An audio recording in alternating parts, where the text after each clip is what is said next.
the more professional caster in my entire life.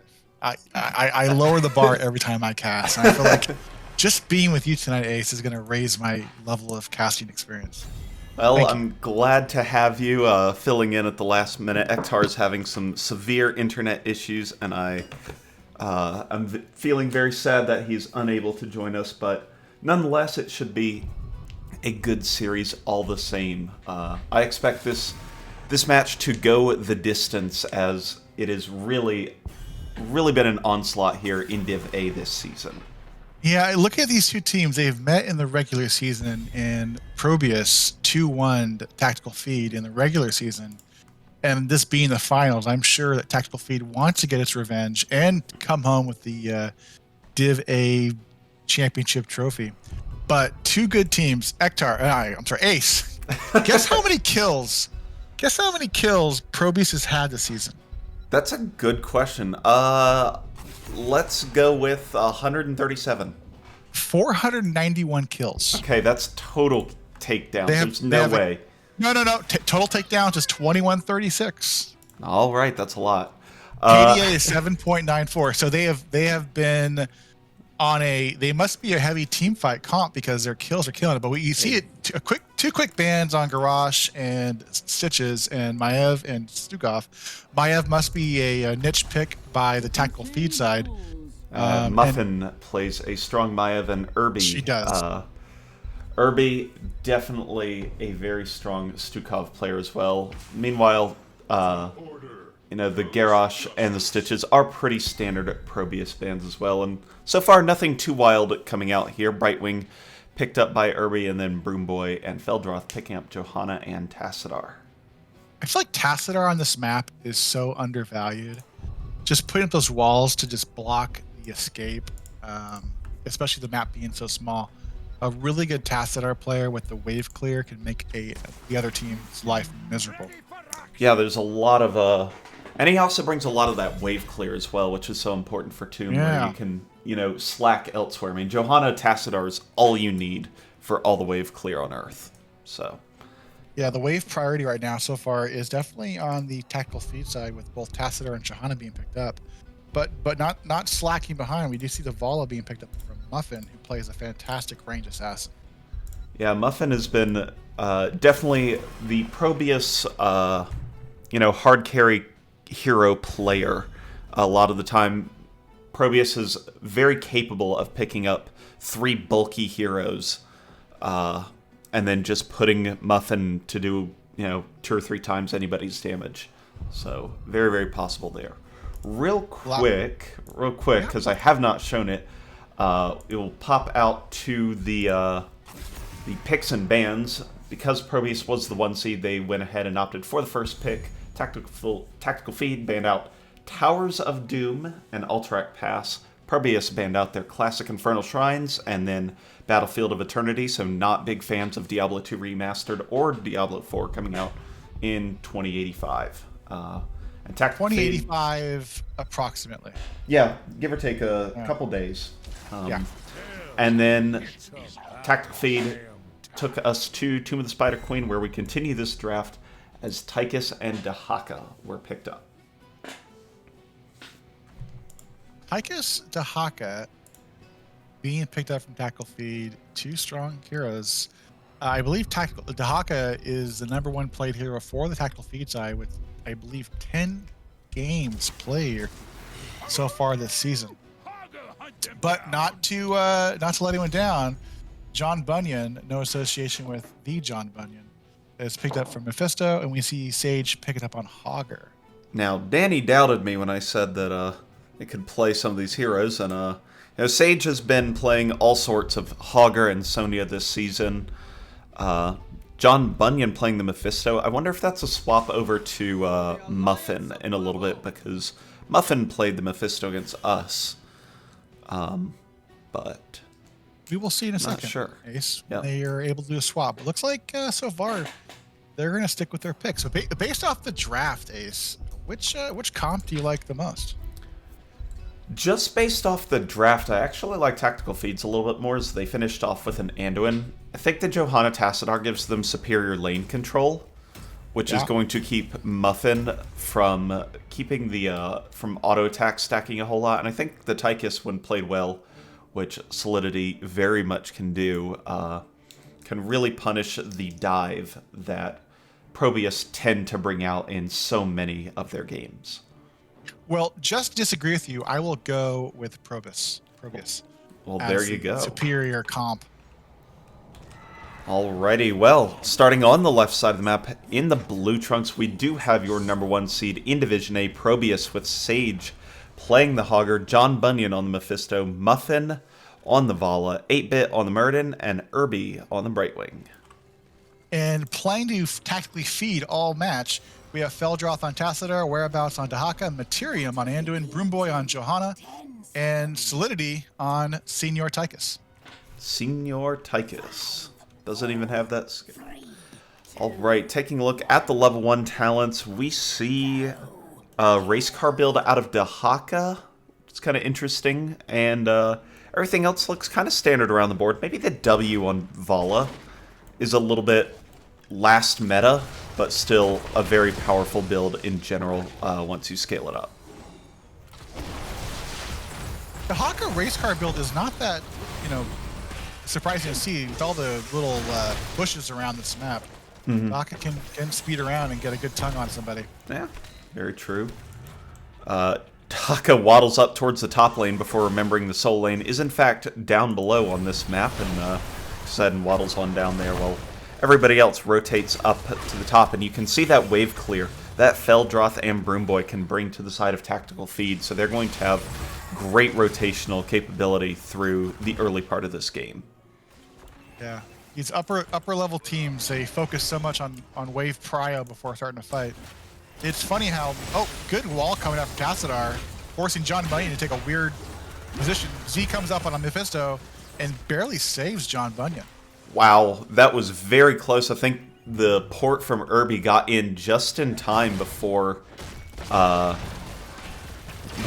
grenade landed, so that really made the save just barely possible. So nice job there by Irby making that happen. Now, we do see the Murden go into third wind here versus the Dwarf Toss to go for the extra block damage on auto attacks. And with Tactical Feed being a lot of auto attackers, I would have thought he would have went Dwarf Toss. I mean, they're auto attackers, but their damage is not done through auto attack. Like, well, Tychus rips off that block in a quarter second, and the most important part of it is not the basic attack damage. But I like it because it gives them ability to trade out health a little more effectively. Hard camps are picked up for both teams.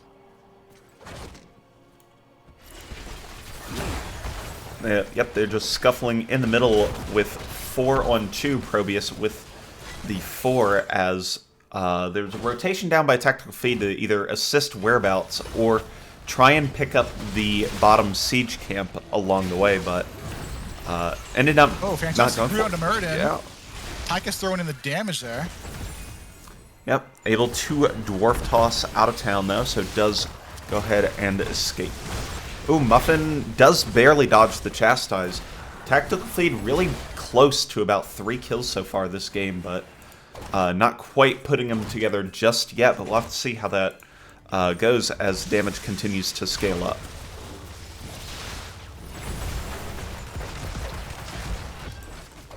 Muffin and Sage now in the bottom lane on the siege camp, working that. Whereabouts knows of their whereabouts, but isn't going to make anything come of it, as the rest of Tactical Feed are just pushing up here in the top lane.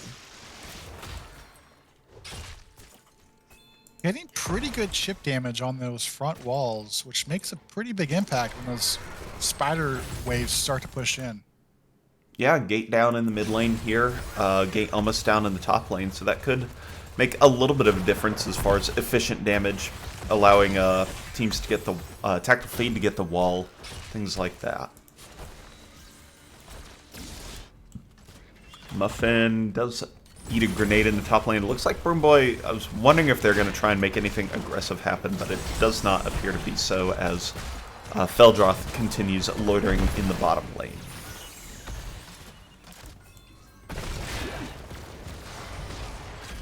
Yep.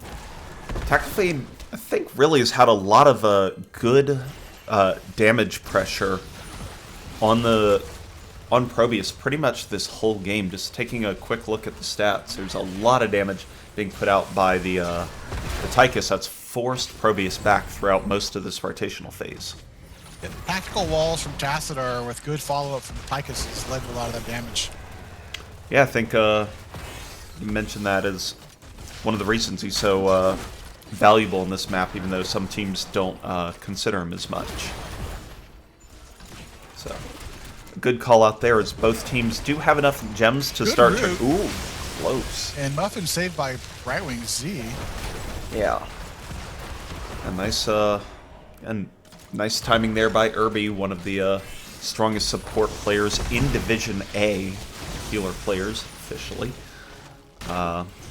So, yeah, looking pretty strong, but the damage continues to go out as the grenade build continues with the melting point here on level 7 for the Tychus to add even more pain into those Ws. 8-Bit's going to get chunked out for a lot of his health. Ooh. All this chunking is really causing a lot of problems for ProBUs. It is partially due to the bigger they are talent that has been taken on level 4 from Tychus, so that initial chunk is really easy, but finishing off kills is a little more difficult. So, yeah, we'll have to see if they can confirm some of these kills later on when they don't have quite the minigun bonus. I really wanted to see Broomboy go into the upgraded Q at 7 to get the negative healing, but the extra speed on the Condemn is super strong for Johanna. Yep, 35% reduced healing does do a lot against the Brightwing port save. Yeah, that Z is not as effective. Yeah, I definitely I like where your head's at with that one. I think that would be a wise pickup as well, but can't argue with extra move speed. Yep, but first, objective just go over the tactical feed side. Broomboy's putting a lot of pressure on the 8-Bit.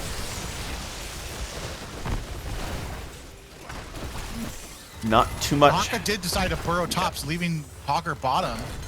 Yep. Yeah, you see Odin pop out here. Yeah, level 10's picked up for both sides. Lots of ults coming out. First kill goes on to Feldroth. Pull goes out onto Solidity. Durance of Hate does not land, but that's going to completely end this push for Tactical Feed. And Whereabouts going to get hit by the Shockwave. Muffin's going to go ahead and try and follow up with more damage, but Whereabouts is going to be able to speed right on town. So just a single kill and a very successful defense here for ProBUs, as now they have enough gems to turn in up to twice right now.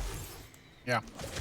Muffin took a really good flank top lane and took out that Tassadar pretty quickly. I'm not sure if the team was focused entirely on her, but there wasn't too much defense against the Bala. Yep. So... And hard camp is started by Tactical Feed. Yep. No response yet from... should give them some room to turn in this next objective. ProBUs grabbed that. Yeah, ProBUs, no response from Tactical Feed, as Tactical Feed is now getting close to their second turn-in available. Ooh, not quite in time, 8-Bit. But... yeah, oops, Solidity rotating down onto Sage in the bottom lane. Not quite. Now Solidity's out forward. Gonna get hit by a Rain of Vengeance.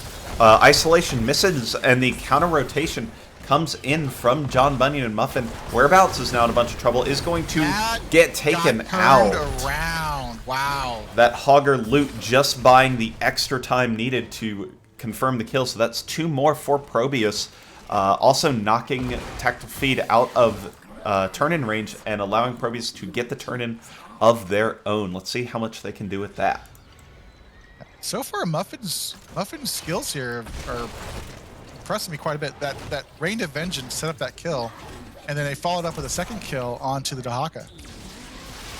Yeah, it's been the story of ProBUs this season as well, as just having so much damage available from Muffin that you know, a lot of their engagement attempts are just so successful. So.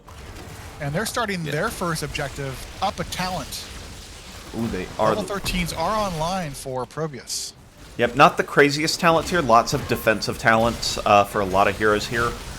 But nonetheless, still It is a talent tier, so yeah. Not a whole lot being done though here in this top lane as the 4v4 defense is happening. Whereabouts is probably going to lose a lot of that bottom fort in the 1v1 as the rest of the team defends here in the middle.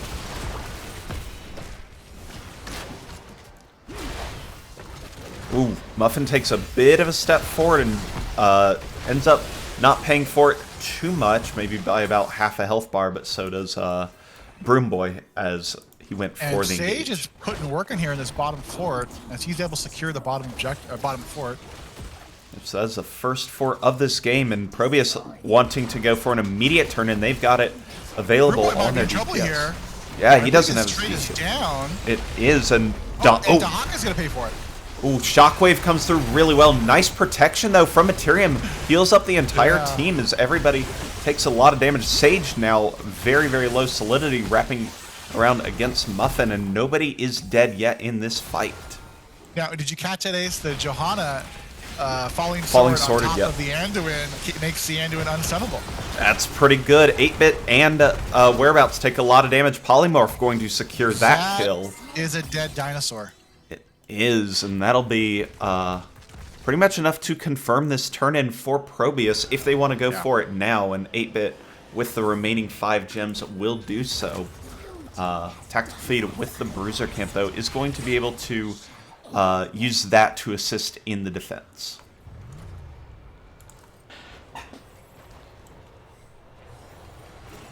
By the way, sorry to all the gambling addicts here in Twitch chat. No predictions on this channel as the NGS2 channel is not affiliated.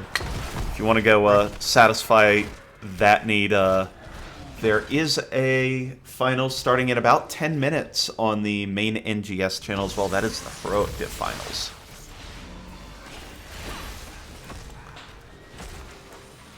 Right, looks like 8-bit taking up an aggressive position up here in the top lane as he's wrapping around from the bottom side. Solidity has popped the Odin to try and make a more preemptive defense, and it does seem to be working. Feldroth now in a very awkward spot as he's trying to rotate down to the bottom. The Black Hole not in time, though. Very tip of the hammer. Stormbolt from 8-bit interrupts it and confirms that kill. Level 16s are online. They're going to rush top, grab this boss. Well, not yet, apparently. They might be focusing on this top fort. Okay. Maybe just going to go turn in. Oh, they're going for a turn in? Okay. Yep. They've got enough for it. With all 4 of these, they'll have 61 of the 60 requisite gems. That was so synced up as well. I'm really proud of ProBUs for how synced up that was and how symmetrical it was. Really satisfying to watch. It's like watching a Korean boy band, Ace. Is it? It's really, would you? I do not know about that as much. You've been on the BTS train? I'm all over it. Oh, hell yeah. I'm all over it, yeah. All right. I'm sure. We do have a hard push here. Top lane, we see all 5 members of ProBUs pushing this fort down, and it's going to put some pressure on this top keep. Yep, Whereabouts is going to go ahead, rotate into the bottom lane to try and clean up bottom, but it is a 4v5 defense here in the top lane for Tactical Feed. They're going to go ahead, drop the Odin, and ProBUs isn't going to get too much more out of it, but between their 3 turn-ins, they have knocked out all of the forts on the side of Tactical Feed, and Whereabouts actually in a little dangerous spot, a little preemptive of a burrow there, is going to cost him his life as every tiny little bit of CC lands right at the end there, so that's a really nice pickup for ProBUs. And yeah, ProBUs has come to play here today, Danny. Well, it is the finals here, Ace. Yeah, I sure hope they would. Yeah.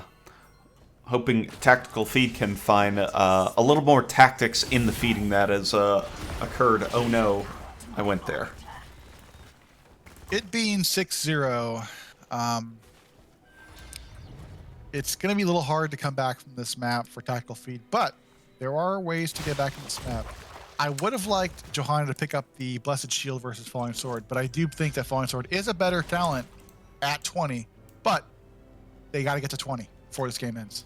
They do have to get to level 20, and right now, ProBUs only about a level and 3/4. Meanwhile, Tactical Feed still 3 full levels away from it. So, either Tactical Feed is going to have to play ridiculously defensive for a very long time, or they're going to try and make a fight happen pre-level 20. But with 103 gems in tow, that is a dangerous play. As 8-Bit spots out Broom Boy. Oh, Broom Boy. Broom Boy is so unbelievably going to have to use an ult. There we go. Yep. Does use that as an escape, which is another thing 8-Bit does very commonly as well, especially in two-bearing comps. You don't want to lose 85 gems to a gank. That is the game's worth of gems. This game will not be going any longer if you lost that many gems. So, 41 of 65 here for ProBUs as they're approaching level 20. 8-Bit going to get caught by a little bit of CC. Isolation comes out while the dwarf toss is occurring. So, I believe dwarf toss is the French word for dwarf toss. Oh. So, yeah. I see. Turn-in comes in here as Broom Boy dumps off less than half his gems, but gets Odin is popped here, and they're not waiting for the spiders to follow. They're following their hard camp. Yeah. Fantastic tug from the Hawker landing on the Hogger. Putting good damage in, and this spider is going to spawn right on top of this fort. Yep, this fort no longer going to be in existence here for ProBUs. Not a safe spot for them to be at. Meanwhile, in the other two lanes, everything pushed out very far against Tactical Feed. Black hole comes out, and not much to hit. Yeah, does not find anything off of the black hole.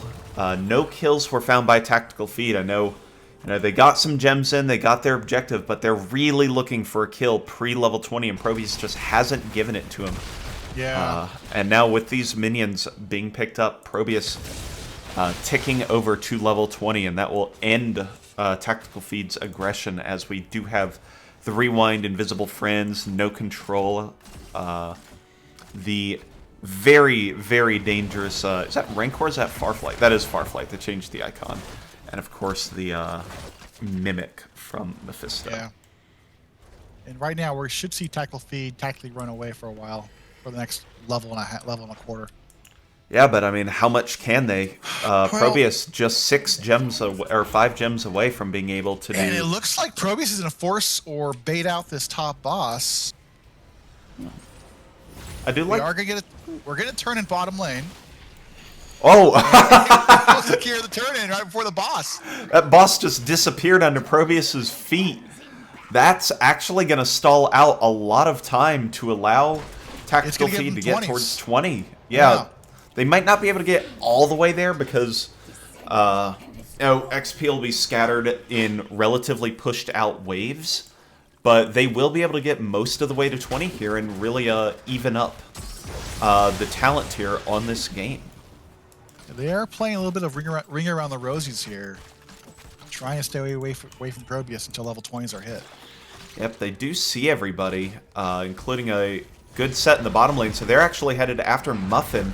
Solidity gonna get jumped on though. Oh, pull from from Anduin into the Salvation is not going to be enough now. Rooted by the Durance, Materium is going to get taken out, and the attempted gank on Muffin has failed. And now Tactical Feed, without level 20s and without their healer, is going to have to just play even more defensively and probably end up giving up this boss here in the top lane that ProBUs certainly wants to do, and then turn in afterwards. Well, get bottom siege while you can, get closer to 20, at least have that bottom siege pushing while you defend top. Unfortunately, Tactical Feed does not have a good way to engage on the team, unless you have to Haka burrow in, making it tough to make engagements. Yep, Falling Sword upgrade, Heaven's Wrath is here. Heaven's Fury, my bad. We do have the upgraded Force Wall, too. That's the Force Barrier. That's going to be a powerful upgrade, increasing its range and, excuse me, decreasing its cooldown significantly. Big red button for the Odin. Upgraded isolation, that's called contagion, and of course the censure from Anduin, turning it into a stun and rooting for a little bit longer. And Tactical Feed doing a pretty good job clearing out this boss before it gets too much damage in.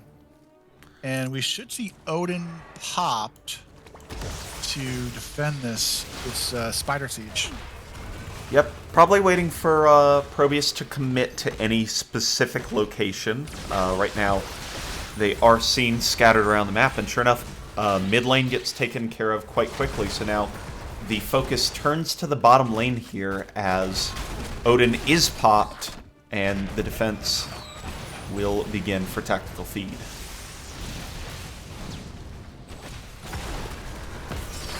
Oh, big tongue there from Whereabouts into the stun.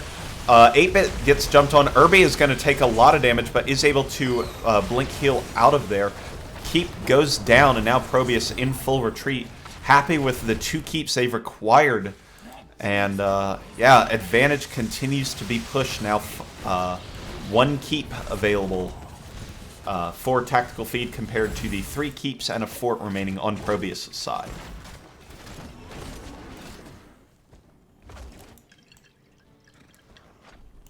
Alright, taking a look at the gems here. Tactical Feed just locks in their availability to turn in here.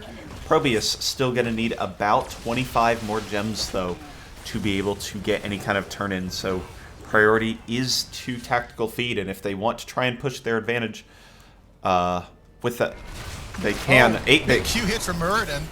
Yeah, that got me scary for either side. Unfortunately for Tactical Feed, even if they get turned in, these waves are pushed in so far. Big tongue on a Muradin, but Irby just pops them back to full health. Yeah, but now Broom Boy absolutely eviscerated, not even able to use a falling sword. No control, doing a lot of damage in the back, but Sage is now over the wall, is going to be taken out by the keep. Materium, channeling the salvation, is going to get taken out, but it comes at the cost of Muffin, so now the Vala is down as well. 3v3 remains here as the Bruiser camp pushes forward and gets taken out. Really strange exchange here, but I think it favors ProBUs as they've got a better 3-hero core remaining. Solidity goes in along with Whereabouts, so 8-Bit is going to be dragged backwards, but the damage just isn't quite there to rip through the Avatar. What is that, over 10,000 health? Nearly 9,300 health. So 8-Bit is just tanking through all that damage. And I just love how annoying it is to play a tank and you have Tassadar throwing up walls against you constantly. Yeah, this is the electric fence as well. Solidity now split from the rest of his team. Does go ahead and dodge a Stormbolt. 8-Bit tries again, wants a mulligan on it, but doesn't get it. It's a tough one, as he's going to lose about 70% of his health. Yeah, all members of all teams are back up. Yeah, this is it's getting a little spicy here, Danny. We've got a real standoff here. Tactical Feed needs to clear up these bottom and top lanes, or their objective push gets no value. Oh wait, Dahaka! No, Unstoppable's away. Broom Boy's in pretty deep. Odin actually gets popped here by Solidity, so is going to try and make it just zone out all of ProBUs here. Isolation misses as well as fight's kind of breaking out on both the left and the center here. 8-Bit goes ahead, gets hit by the black hole, is going to be taken out. And for the first time, I think, all game, Tactical Feed with the player advantage, now going to be able to convert it into a turn-in and clean up these 2 bottom outside lanes, and then maybe be able to try and make something happen in the mid. Yep, we do have 2 catapults putting pressure on Tactical Feed's core as Dahaka is forced to pour back. Yeah, but it is Dahaka, so he's always with the team, even when he isn't. Odin's down for 30 more seconds. Let's see what Tactical Feed can do in those 30 seconds. Yeah, they're here in the mid lane now. Bottom still being tended to by Dahaka. Top is being cleaned up by this trio of catapults in the top lane. As Muffin gets hit by the Tychus slow, but doesn't get engaged upon as Murden still remains down for 10 more seconds. I really want to see a more aggressive Broom Boy. He's sort of going in, getting free damage. Oh, speaking of aggression, oh, he didn't land on the Vala. I wonder if that would have made the kill happen. I think if he would have landed there, he would have been taken out. Probably. Goes in. They're Muffin and Irby. Yep. And Broom Boy is getting a slow bleed. Yep, healing numbers well in favor of Irby on the right wing here. He's in trouble. Ooh, he does take a lot of damage. Check there. But the members of Tactical Feed are able to escape with a disengaged black hole, so they will live to fight another day.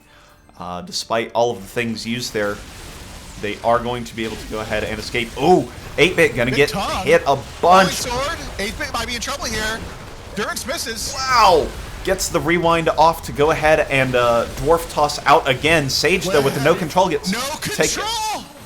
With no control to leave. Now Muffin, who's also in there, gets taken out.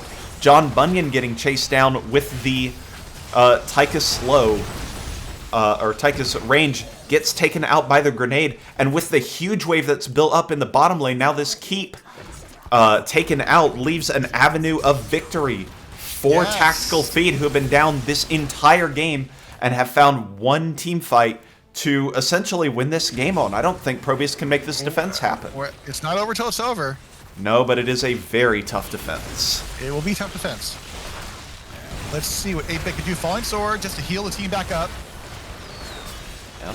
Comes out, sustains through the team, but Solidity with that big red button does a lot of damage. Core down to 60% and dropping quickly. And just right-click Core. Yep, and you know, against what it looked like for 90% of that game, Tactical Feed takes game number 1. No comeback mechanics whatsoever. None at all. 0.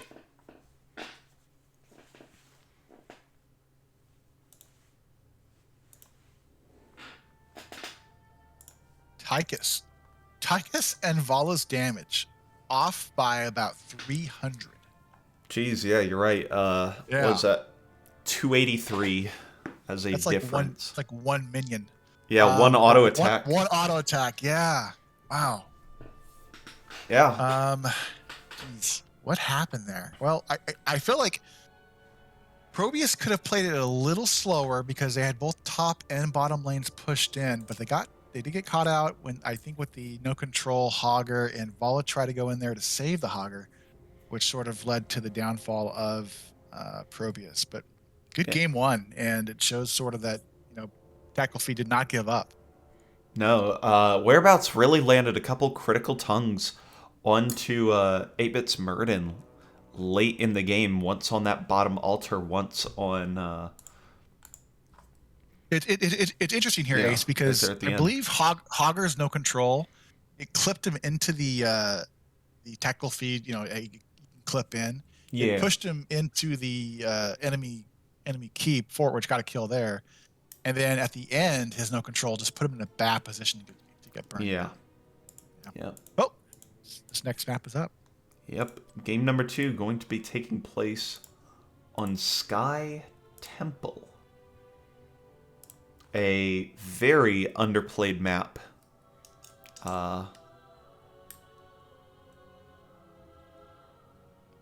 Just in general here in NGS, I think this was picked also by Tactical Feed, so ProBUs sticking to their first pick strategy, or lack of decision making, if what we were talking about in coin toss. Let me check one thing here. Maps played is an interesting thing to see here. Maps played. Scott, they've played this map 0 times. Now, who's they? Is that Tactical Feed or is that ProBUs? ProBUs has played this map 0 times. Has Tactical Feed played it? Tactical Feed has played it 4 times. Ooh, so Tactical Feed definitely with more experience with this in actual NGS matches, obviously. Teams probably scrimming a little bit, doing some... You'd be surprised, Ace. A lot of teams don't, when they scrim, they want to scrim on maps that they want to get good at. Yeah. And I would be surprised if we saw any of these teams scrim on Sky Temple because no one likes to play it. Yeah. But we are taking a Sky Temple. Now, I don't see all these games played by Tactical Feed here. I only see one in their match history. I'm on the Heroes profile. Yeah, I'm on Heroes profile on Tactical Feed, map Season Sky 12? Temple, season all, but yeah. Hold on. Oh, I see one. I'm sorry. They've banned it 4 times. They've played it once. Ah, a little different. They lost it, unfortunately. So, but we are taking here. So maybe they have a cheeky strat they're going to pull here. Maybe some Lost Vikings. I'm not sure if they play Lost Vikings, but It is possible. I don't. Ooh. I do know that on Cursed Hollow, ProBUs likes to play the Abathur Samuro. They've done it at least twice this season. So that's a very viable strategy on this map. yes, if you want to be super toxic, Abba Samuro, Abba Illidan, Abba anything can be a strategy on this map. Yep, that is it is very possible, so that's going to be something that Tactical Feed have to consider during this upcoming draft. Yeah. Looks like Broom Boy has gone off to get 8 gallons of water for this next map. Here we go. He's back. No wonder his alt account is Mop Man. Has to clean up all of that. Just mop up around the floor all the time because he's chugging too much water. Stay hydrated. So, all right, I'll give them the casters ready here. So yeah, game number 2 going to be underway shortly. Don't forget, I believe the NGS main channel goes live. It's either, it might be in 20 minutes. I might have just completely deceived everybody because they're not live right now with the heroic finals. I believe it's 6:30. Yeah. Is it? Okay. Thought it was it's not top like of the hour. Yeah, a little salty about this, but it starts 6:30. Okay. So yeah, that'll be live in 18 minutes on the NGS main channel. That is the heroic finals, and if the calendar could stop having the spinning loading to death, it is between I Just Enjoy Breadman and the Baby Makers. So one of those teams will go get their ticket to Stormdiff for next season. Pretty cool. One of these teams might be stamping their ticket to Nexus Division, depending on how this series goes. Or if it's 3-2, it might be both of them. Who knows? Yeah. All right, game 2 loaded up here on Sky Temple here. Very interested to see what kind of one-off strategies the teams have prepared for this map. I wouldn't be too surprised to see a Dahaka ban from ProBUs. Or Dahaka first pick. Or Dahaka first pick, you're right. It's always very possible.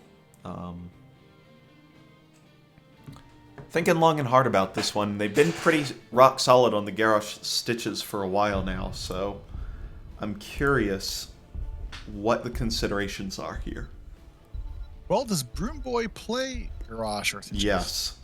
Okay. Yes. Sure. Garrosh will remain banned. Our friend Gary does get taken out.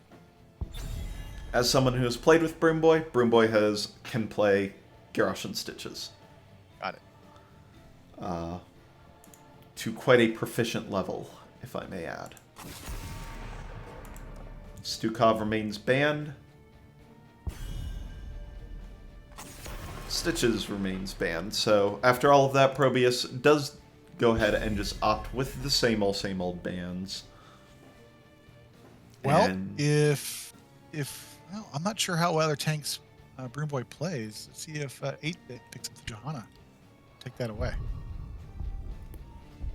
Yep. Tactical Feed banned out Maiev last time. Maiev not a particularly strong hero on this map. And there So goes they're going to Abathur. go ahead and get rid of the Abathur, which I think is a wise ban. Easily one of the strong maps for Abathur, but now that leaves Sage to pick up the sought-after Dahaka. And, very powerful on this map is Anubarak and Lunara are the first 2 picks for Tactical Feed. And they ran Anubarak their only other time they've played on this map. So It's interesting, Justine put out his tier list right before CCL started, and the Lunara and Storm League just shot up, tenfold. now, is that kind of like a Storm League No, tier list, or is it a competitive? Okay. Yeah.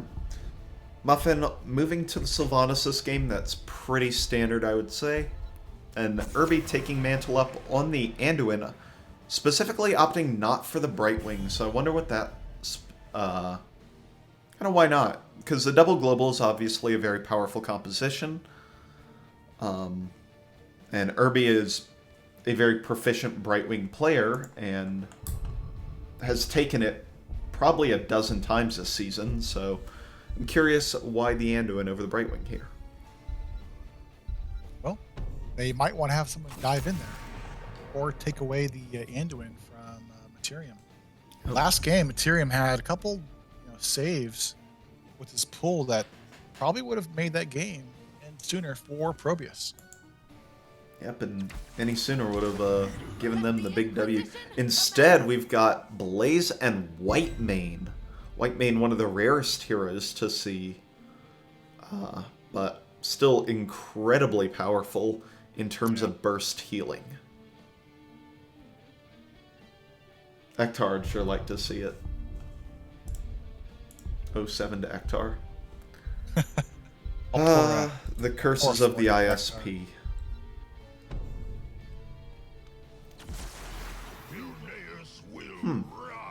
I know this comp. Yeah? I know this comp. Okay. All right. It's a pretty easy comp to run.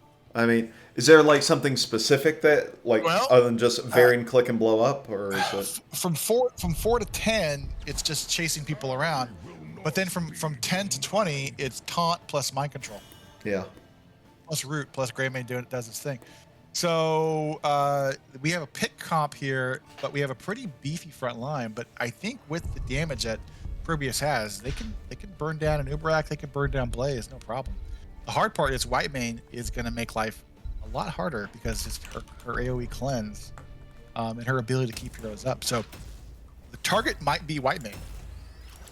Yeah, if they can get to her, though. Whitemane is kind of tough to get to, and she is incredibly good at burst prevention, so, any hero that wants to be taken out by that taunt mind control combination has to go through the Whitemaning that Materium can put out. Alrighty, well, put my camera over here, so I'm going to start over here on the right side of the map. In the red trunks, we've got Tactical Feed, winners of game number 1, with Whereabouts on the Blaze, Feldroth on the Gul'dan, Materium on the Whitemane, Solidity on the Lunara, and Broomboy on the Anubarak. And our friends in blue, ProBUs, we have 8-Bit on Varian, Sage on Dahaka, Irby on Anduin, Muffin on Sylvanas, and John Bunyan on Greymane. It looks like ProBUs is setting up for some cheese bottom lane. Yep, looks to be in the opposite lane of where Tactical Feed are setting up, so I wonder if Tactical Feed's planning this. Tactical Feed's saying they're going to cheese us top, go top, and then they're going bot. Feels bad. Or they could just counter push, but I mean, you're not going to out counter push a Greymane and a Sylvanas. No. Feldroth and Whereabouts down here in the bottom lane. That's a bunch Give of him Blazy, and that whiffs. Yep, but what didn't whiff was the E from Gul'dan, which racked up 3 stacks of that Echoed Corruption. So already starting well on that quest. Oh, gotta swap that scene right on Good over. pull into Haka. And we do have a counter push top lane. It's doing pretty good damage, and we do see rotations from ProBUs to counter the push from Tactical Feed. Yeah, it got more damage than the Sylvanas push did, I'll tell you that. It got a full tower there. Broomboy continuing to keep the aggression up here in the top lane, but really not a whole lot that Sage can do, even with that tongue. Can't pull Broomboy into a more disadvantageous position, and with the minions pushed up, no tower damage to support, so... Yeah, that's... You should see a pretty aggressive tactical feed 3-4. Good tongue. Yeah. I mean, Broomboy. yeah, with Very not being a hero, I completely agree with you. So, yeah, so far, really nice stuff here from Tactical Feed as John Bunyan goes ahead, picks up the Siege Camp in the bottom lane as Blaze continues the double soaking action here with the Neural Stim Pack to try and accelerate that soak capability. And bottom lane for ProBUs is going to give a pretty good push here on this bottom tower. Or bottom fort. Yep. The Whereabouts and Feldroth are both there to make the defense happen, so that is good for them, as now level 4 is picked up. 8-Bit figures out that there was a shield in his back pocket all along and now can actually play the game as a functional hero. Very proud of him. Let's see here if 8-Bit could pull out a taunt combo here. It's in the bush. Yep, Berserk Camp here, capable of assisting in the defense for Tactical Feed. So both teams with 20 spell armor. Solidity gets taunted. Oh, just barely makes it out. Peak Lunara White Mane action as Materium just barely kept him alive.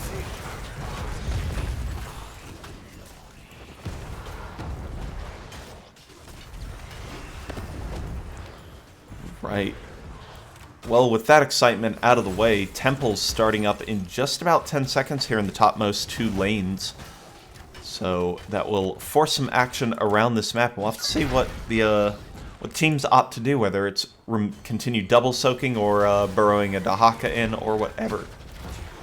Muffin onto White Mane, fought up a Grey Mane, and there's your taunt combo there.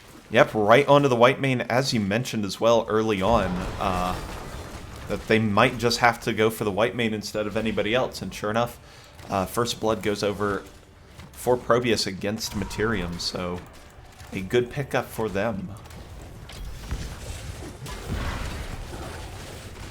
Temple's being traded evenly here, with Tactical Feed getting most of the middle one, but they are looking like they could be collapsed on by ProBUs, as 8-Bit has taken the vision and looks to be on some kind of flank route, but without the follow-up damage of Greymane, it is a little scary. Muffin's going to go ahead and get a lot of damage put into them, but is able to get pulled to safety by Irby.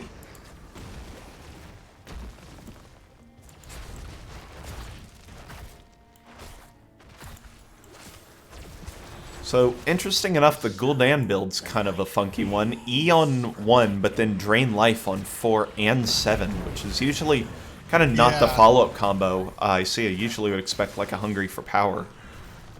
Maybe he wanted to go full suck build, but misclick level 1. Maybe, but I'd just roll with it at that point. Yeah. But that seems like a conscious decision to me, so seems kind of interesting. Ooh. Paling Spikes does miss, but the remaining bed of needles does dismount Irby, but no aggression to be seen by the members of Tactical Fate, as both teams are a bit over a level now, just a level even here for ProBUs. To level 10 here, where they will grab their ultimates and, you know, try and actually make something happen. Look at Barry in here. He's setting up to get this gank here. Yep. Well, Mutation here from Feldroth. Nope. Looks like they're going to put... Tactical Feed's going to put pressure on this bottom cannon tower. We do see onto Solidity. Cleanse from White Mane. Knock at the tongue, and Broomboy goes down. Dahaka Tongue confirming up the kill on the Anubrak there. Now Muffin moving in with the Sylph trait is going to try and do a lot of damage with this kill, but Muffin rather low. Solidity trying to poke out Muffin, though, forces Materium to have to spend all of that mana bar to stay alive, so is going to have to force a back and cede Yeah. initial control of this bottom point. And we do see Greyman pick up go for the throat at level 10 with Wailing Arrow from Sylvanas, Shield Wall from Varian, Isolation from Dahaka, and Anduin is holding his level 10. I'm not sure if we're going to Light Bomb for the additional burst potential onto whoever Varian taunts, or if he's going to play a little safer and go for the shield. Yep, still hasn't chosen. There is the light bomb pickup. I wonder if what ult that was conditional on again for tactical feed side. Unsure, but yeah. Might have just wanted extra time to think about it. ProBUs went ahead and picked up the top bruiser camp, and that gave about 3/4 of this objective, 2/3 of it. Ace, question for you. Yeah. If they light bomb Varian and the Nubarak cocoons Varian, does the bomb go off? I would think so at the point where the cocoon is, but I'm not entirely certain. Might see that happen. Unsure. But would be a rare case indeed. Muffin. Onto Nubarak. Yep, 8-Bit goes in, gets the taunt. The Horrify is going to really put 8-Bit into a tough spot. That is not going to be... Oh, it might be enough, but Anduin has been left for dead. It might be. Wait. Nice scattering. Does keep Irby alive for a minute. Yeah. Divine Reckoning confirms a kill, but it is enough to allow Lunara to get the kill. Now, Varian picked off in return there. So 2 kills for 1 in a 4v5 for Tactical Feed. That's not just a team fight win. That's a big team fight win because they were soaking while winning. I would call it an emotional win, Ace. Emotional. They are. You saw 8-Bit get a little too aggressive there, charging and taunting under the fort, would put all the damage onto him, and forcing the Anduin to put himself in a weird position to get stunned and killed. Yep. Trying just a tiny bit too hard to make something happen there, but nonetheless, ProBUs still with a very small XP lead, ahead to level 13 by just a couple of seconds. And yeah, new temples going to be appearing soon enough, as both teams just don't feel like playing it too aggressively and instead just opt for taking camps around the map. And we are getting confirmation from Viper Hots that the bomb does go off if cocooned. Good to know. Anduin opting for the full W build so far. Interesting, we've got the Mortal Strike, which is a very important cooldown, or a very important talent here, as it cuts the healing down by 40% for, that is 4 full seconds. So that's a lot of, it's really a lot of healing, especially against a white main that can be denied here. Yeah, 8-Bit had the choice to go Shield Breaker against the Nubarak, but is opting for the Mortal Strike. I like the Mortal Strike a lot here. Yeah. It really cuts down on the amount of white main can do. And breaking through the white maining is really the most important thing for ProBUs if they want to secure kills with their pick comp. Both teams are trading towers here, or temples. Yep. Currently, though, favoring... You can see advantage here. Tactical feed. Broom Boy is going for an aggressive E. Yeah.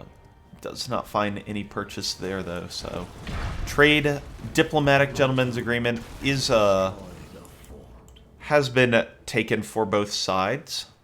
Final shots from the bottom lane. Going to take out the last remaining structure for tactical feed on the fort level. And... Really aggressive rotation here. Oh, Materium in danger. Oh, preemptive intercession comes out. Horrify onto 8-Bit. Wow, great Horrify from Feldroth. That could let Tactical Feed take this boss. That is a huge pickoff. Solidity, though, trying... Lunara is putting pressure onto Anduin. Cocoon doesn't land. That's the end of an Anduin. Sad face from 8-Bit, letting him let us know his feelings about that. Yeah. Well, Irby's going to feel rather sad as well as that Cocoon let everybody reset their cooldowns, and now with that really nasty stagger, Tactical Feed is going to march in and take this boss uncontested. Is the only thing ProBUs can do is work up here in the top lane to try and generate some counter push, but boss and 2 siege camps is a lot. Boss and 2 siege camps is a lot, plus they're going to have these temples spawn momentarily. Yeah, and the bottom one in the bottom lane will guarantee shoot the bottom keep. So if Tactical Feed want to press their advantage in that bottom lane, they certainly have the capability of doing that and being able to try and augment additional pressure with the siege phase later. But instead, they really just kind of split around the map and want to take a more of an XP-based approach to their advantage. I'm very interested why they didn't push with that whole thing. That Boston siege camp got a grand total of 1 tower, but it did buy them a lot of space on the map, so it's not for nothing.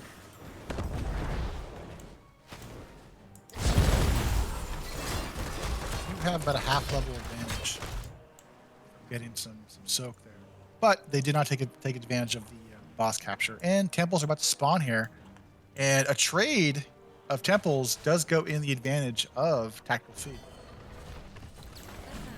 Yep, and so far that appears to be what the plan is as ProBUs is set up with John Bunyan here on the bottom. 5 members of Tactical Feed here on the mid button, but that allows Muffin to free push into this bottom lane with possession and the Black Arrows trade available, so that's going to force a response here as all of Tactical Feed are coming to aggress onto Muffin, and Muffin overstaying the welcome just a bit, and that is stun from Broom Boy, and can she get away? No! Not a chance. Was way committed into that. I'm wonder if they just weren't expecting anything to happen. Bunker comes out to dodge the taunt, so that'll be down for another minute or so. Blind Isolation actually hits onto Broom Boy, who can't see but is not silenced. Sage is now the target of focus. Web Wrap comes out. Irby does have the pull available, so I cannot see this kill coming through very easily. Irby does not go for the pull. I do not know what happened there. Oh no! Oh no! And this is going to be a keep, if not more. Yeah, 8-bit. Does he 8-bit survive? Drops Protects come out. Oh! 10 health. Got sub 10 health, but the core might not live with that much as Tactical Feed steps onto this core now. Importantly, Gul'dan does not have the Echoed Corruption done, so he's not going to have as much siege now. Onto Blaze. Yep, this is a successful defense here from ProBUs as they pick up a kill. Nice defense there, killing off the Blaze. So, solid job there, making the defense happen, as this game will continue. As both teams are approaching level 20 with Tactical Feed getting there now, grabbing the Reckoning Day. Oh gosh, Divine Reckoning Judgment Day is what that 20 is. Rewind on Nubarak. The Intensifying Toxin. Oh, I'm good at these. On Lunara. Haunt on the Gul'dan, and waiting on the Blaze 20, gonna go ahead and get the attack slow. Incinerator Gauntlets? Burn Notice, it's a tough one. Do have 20s are online for ProBUs. Upgraded Banner, Glory Alliance, Withering Barrage, Sylvanas Contagion on Dahaka, Hunter's Blunderbuss on Greymane, and upgraded Inner Fire, Light Bomb. Target of Light Bomb gains 40% more move speed and 50 armor, so making Varian that much more dangerous. Yeah, it's a very good defensive tool with the armor, and a very good offensive tool with the move speed. Big fight capable here as Tactical Feed takes full positioning on this point. And importantly, Bruiser Camp pushing into the top lane. Sage goes ahead, burrows in, does not find anything, and the Judgment Day comes out to save the Blaze. The huge fear from Gul'dan. Cocoon does land a Varian. They're trying to break him out. Yep, no kills yet so far in this fight. Unstoppable goes in on Broom Boy. He's taken out anyway. Go for the throat reset. Hits and gets a kill onto the two front lines. Now Materium taken out as well. 3 kills in favor of ProBUs. Are we going to see the reverse of last game? And is ProBUs going to come from behind and win? Ace, look top. Yeah, there's a little bit of pressure on that core. Beefy top. I'm not sure if they can. Sage was backing, cancels the back actually, as they're just committing full onto this core. Because Sage did not have the burrow available. Might here though. Oh, wow. That's a lot of damage, but Muffin's still alive. Core's gonna be fine. Leaned up in the top lane. Feldroth and Solidity, lots of damage available, but might not be enough. Muffin goes ahead, gets taken out, but John Bunyan, the big damage dealer here, Greymane on the core, not the target of focus. Core down to 50%. John Bunyan taken out by the Gul'dan. Lunara taken out, though. Nubrak and Blaze rezzing in less than 5 seconds, but with the core at 25%, is it going to be enough? It might be, Ace. It might be. 8-Bit has vacated the areas in the...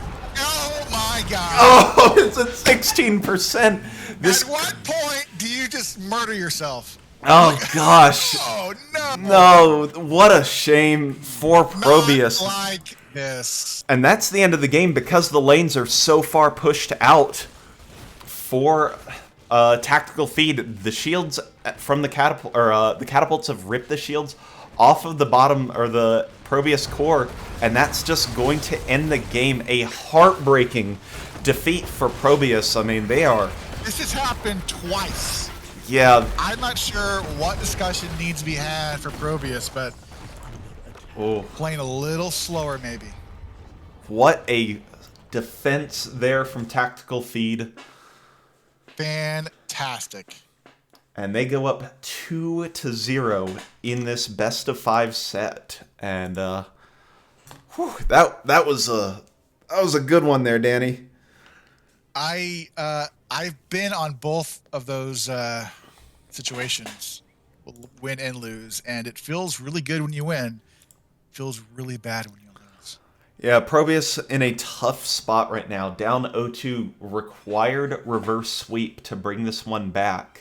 Yes. If they want to go the distance. And I mean, they were ahead for so long in game number 1 and lost it on Teamfight.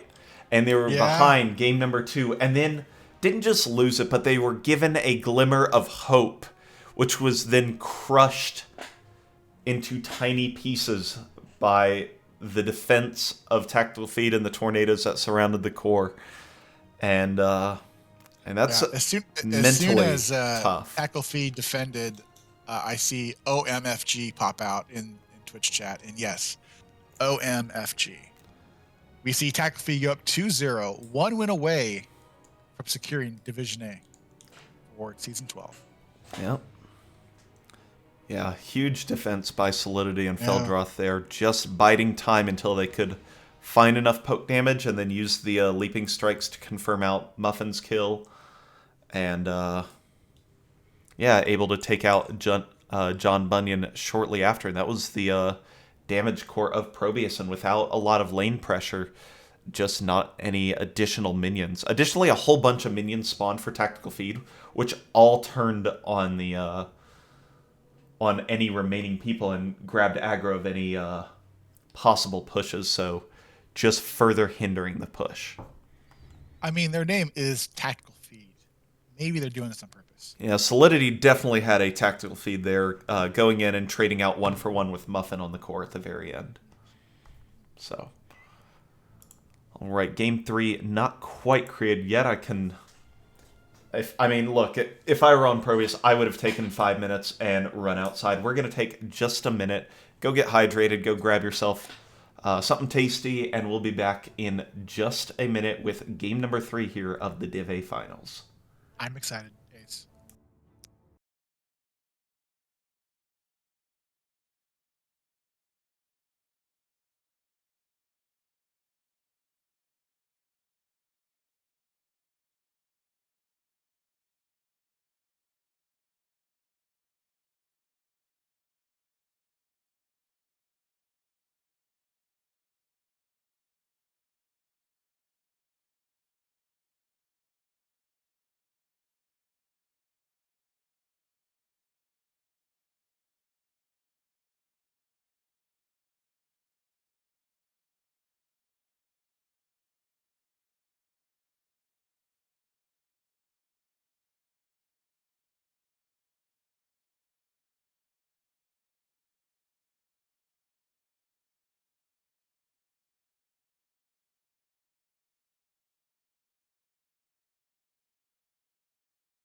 All right, welcome back to the Season 12 Div A Finals between ProBUs and Tactical Feed, with the latter being on match point after two really spectacular games on Tomb of the Spider Queen and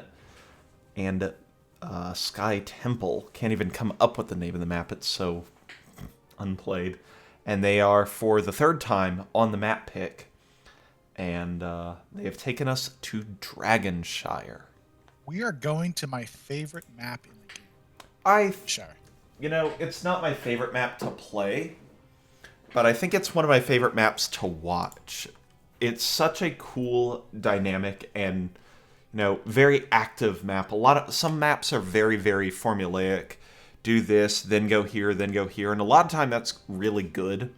But the way you draft and the style you can draft and how it affects your play on this map is really, really good. So, plus the favorite, death triangle bush makes for interesting setups and team fights. Yep, lots of interesting ways to play this. Danny, you're... Oh, sorry. I forget that I'm not playing the game. I see you ready. I'm ready. Let's go. All right, we're starting up game. I'm proud of you. So, ProBUs down 0-2. Obviously, leaving Tactical Feed up 2-0. Let's check in on some match history on Dragonshire between for these teams. Yeah. Now, that's a lot of Dragonshire here for 7 games for Feed. ProBUs. Wait. Tactical Feed has how many games? I believe I see 6 this season. ProBUs has 7. That is a lot of Dragonshire. With the higher win rate. Yeah. ProBUs actually played this map against them in their opening set this season, where Tactical Feed took the L. ProBUs took the win with some interesting compositions. I'm going to call that an interesting comp from ProBUs. Last time ProBUs played this map, they went Maev, Hogger, Brightwing, ETC, and Chromie. Yep. In the original draft against Tactical Feed, they went Anubrak, Maev, Stukov, Deathwing, Sonya. So that is a hyper carry Deathwing, and we have Junkrat picked up. Probably one of the most sought after heroes on this map. Yeah. We saw Traps, the control. Yeah, we saw Gen M Esports put on a clinic on this map with Junkrat Garrosh and cause all sorts of problems. Were they tossing onto the trap? Oh yeah, it was all of it's the whole 9 yards. If it sounds painful and brutal, it's because it was. So, yeah, that's not a possibility here, but nonetheless. Tactical Feed running it back with the Anubrak and Lunara again. Muffin on the Vala and 8-Bit on the Johanna this game. Yeah. So what else have they done with the Pro Bowls? ProBUs has got a couple of Leoric games, a couple of Sonya games, and a couple of Hogger games. That's pretty much Sage's entire hero pool, but you can't ban it all out. So you kind of just let him get what he gets. Dahaka is going to be the ban, though. That is completely reasonable. Meanwhile, on the side of Tactical Feed, lots of varied lineups, including a pair of Kira games, which, wouldn't mind seeing that. That's pretty interesting.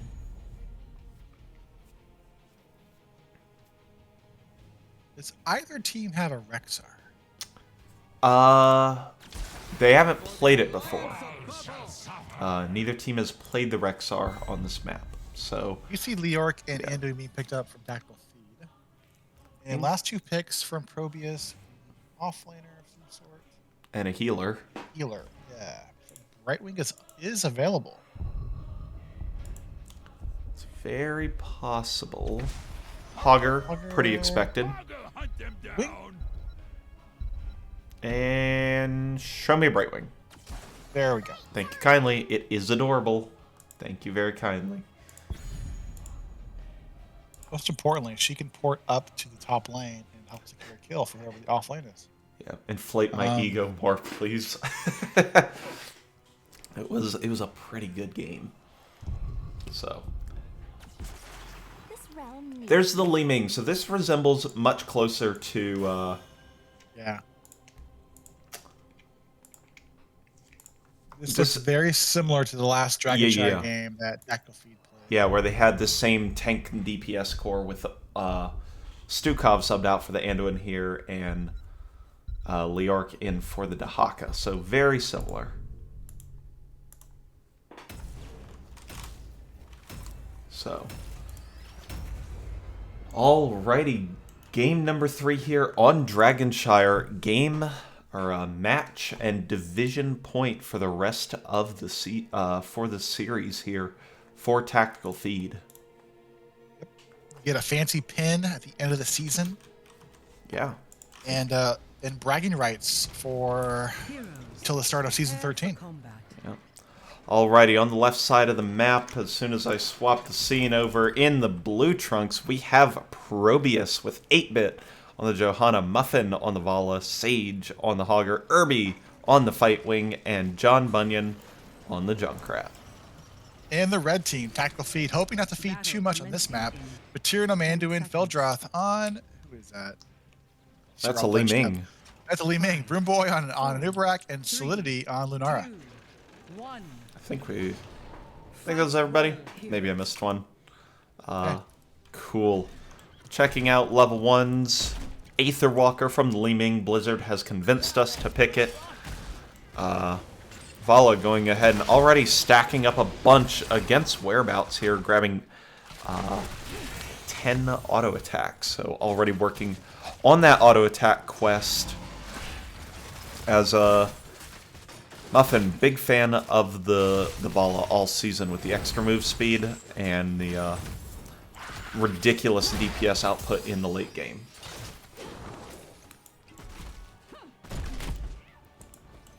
Tactical Fade loitering around the mid lane just a little bit longer. Muffin's going to get caught on the north side of this, is going to receive a Brightwing port, and Solidity going to actually be put into a compromising spot. But the orb from Li Ming causes a lot of problems and does confirm the kill. Nice shot there from Feldroth.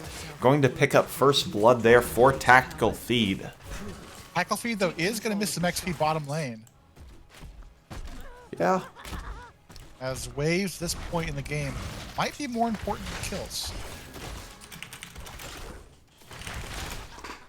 Yeah. At the same time, as far as the mental boom that might create of getting picked off early trying to make stuff happen, it can definitely matter. Both teams opting to pick up their Siege Giants, with ProBUs picking them up just a wee bit faster. But it does look like Whereabouts having a tough time laying against Hogger. Yeah, Sage's Hogger's very solid, very powerful force in the offlane. Into Junkrat. Didn't happen to catch that, but nothing seems to have occurred as a result of that. So now Tactical Feed doesn't have great wave clear this game, at least until Lunara picks up level 4. So they have been on the rotational back foot ever since Muffin has returned, and this allows for Shrine Control over to ProBUs for now, but nobody even seems to be interested in attempting to cap mid. Muffin started the bottom hard camp. I think it's a great way to use the advantage created by having both points and having a Li Ming sitting up here. Sage is actually 2v1ing up here, goes in aggressively with the Hog Wild, but does not find anything. And the Li Ming unable to confirm any of the kill as well. Pull onto Solidity in the bottom lane. Oh, big boop on a Broomboy. He might be in trouble here. He does look that way with Burrow not online for another 7 seconds. It does give a kill and bottom Shrine Control over to ProBUs, as they're going to go ahead and push down this bottom lane with the Bruiser camp that they picked up. Yeah, we don't have predictions or anything in this channel, so make sure to root for your teams in the chat. They always like seeing that afterwards. Oh wow, Root land, the trap just jumps right up to Li Ming and absolutely eviscerates her, the Chattering Teeth, on level 4. The point of surprise there, so yeah, already looking very good for ProBUs here in the 4-man.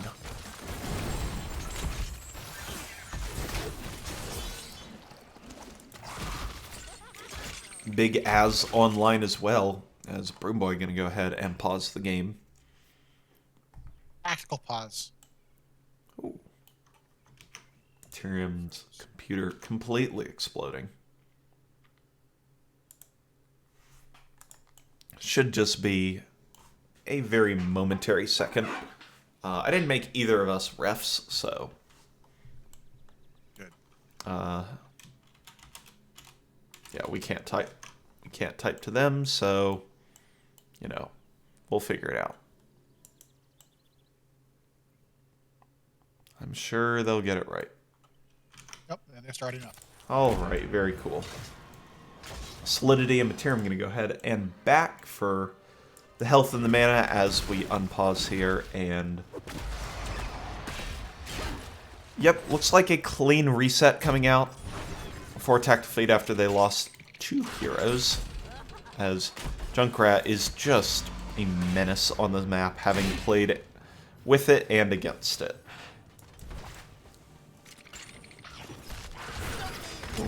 Boop? Oh, I thought the boop was going to land on.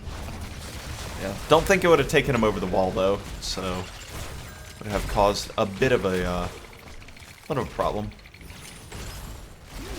8-Bit comes in on the flank and Broomboy misses the burrow charge to try and make the kill occur. Is going to go ahead and eat up the Junkrat trap, so none of the teammates step in it. And the second one, and that's going to let Lunara take out the well here, which is actually a fairly big deal here in the bottom lanes. That's a big point of sustain. Meanwhile, in the top, Sage and Muffin are pushing hard with this Bruiser camp. So hard pushes on both sides, but I have to favor the top lane. This might secure a fort top lane, yeah. Oh, it absolutely will. There's no way that if Muffin just doesn't stay here, it secures this fort. And meanwhile, the defense is good down here. Junkrat is a hard character to push into. As Broomboy sitting at just over 500 health. Irby's going to take a lot of damage, though. Soothing Mist is available and does pop the trait for the heal with the level 7, but is going to have to BZ to get back into this. And they want this bottom fort. Yeah, they lost the top fort, so undoubtedly want to get that counter fort, but now ProBUs up level 10s, and this is the first time we've really seen any major divergence in the levels before level 10. And this is a full level lead early for ProBUs, so they can really try and make something happen. And 8-Bit tried to make something happen there with the Blessed Shield, but missed Solidity.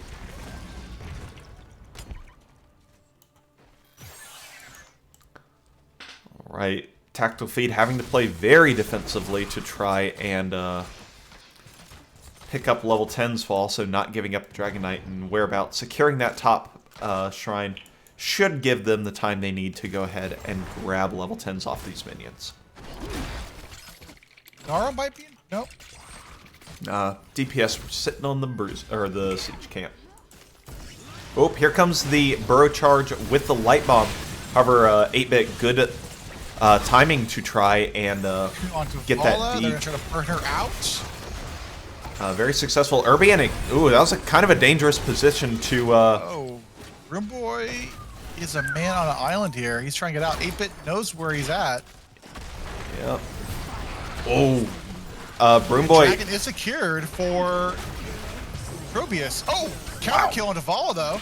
Yeah, Feldroth goes ahead and grabs a counter kill onto Muffin there. Nice pick on both ends, and the DK already about half dead due to Leorc's percentage damage. 8-Bit is just walking by this fort. Does go ahead and flash Solidity, so is going to be taking that tower aggro until it goes down there. So is going to go ahead and confirm the bottom fort. So 2 forts in favor of ProBUs here early on Dragonshire.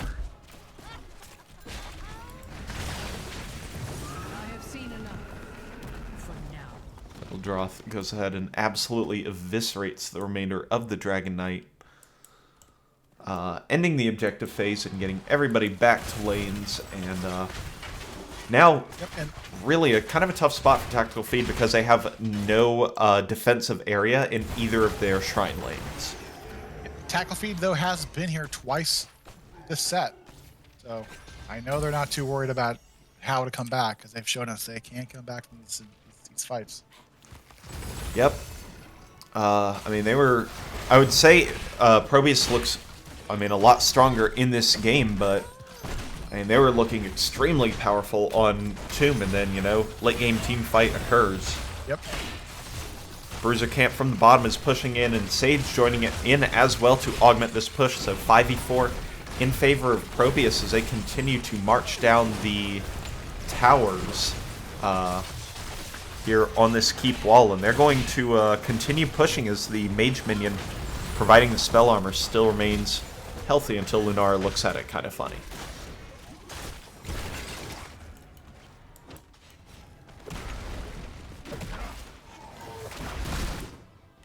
Ooh. I think Sage just kind of barely escaped there with that hearth. Didn't actually see how close it was, as Leorc was pushing top the whole time. Is probably going to result in the well being taken out. I get a fountain. Yep. And what's he counter push your bottom lane for this fort? Yep, every time ProBUs has gone to this top Bruiser camp, Tactical Feed has pushed aggressively onto this bottom fort, and it's resulted in it being taken out after 3 pushes onto the bottom lane. So I think that's a really wise pickup there for Tactical Feed. I think they've played that quite well. Ooh, Muffin target of focus here as the engagement breaks out. Feldroth in a little bit of an awkward spot, but so is the CC train onto Whereabouts, taken out early in this fight, and Tactical Feed is running quickly.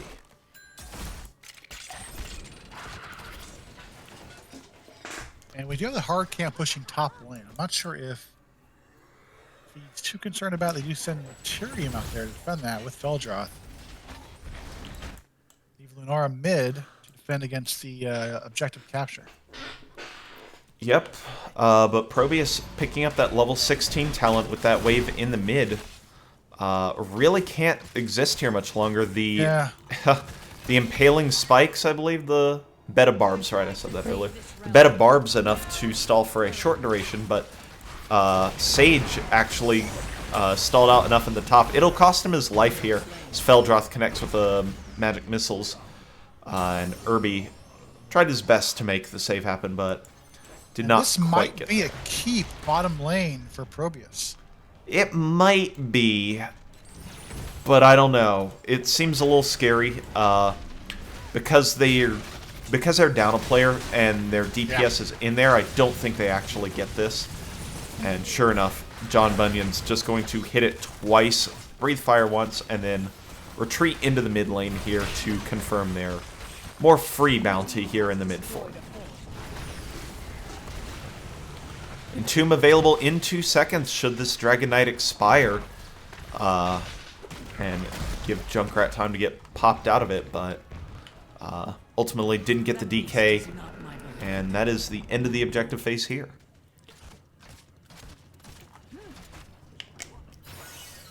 Is there just going to be a random scuffle here in the top? Kinda looks like it. Whereabouts thought they were getting ganked, but became the call an ambulance, but not for me. However, Lunara and Whereabouts both taken out. The blow up from Tactical Feed was not on the same page, and I think they hit 2 different heroes. And that means nobody dies, and ProBUs grabs 2 more kills, and now they want to march down to this bottom lane and take this keep. Hey, welcome to the chat, Ektar.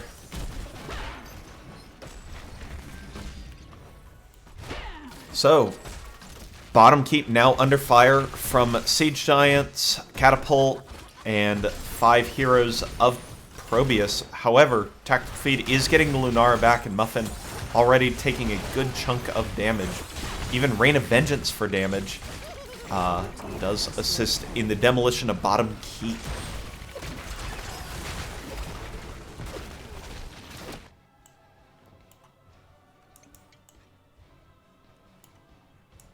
And follow and right wing are going to start the hard camp bottom lane.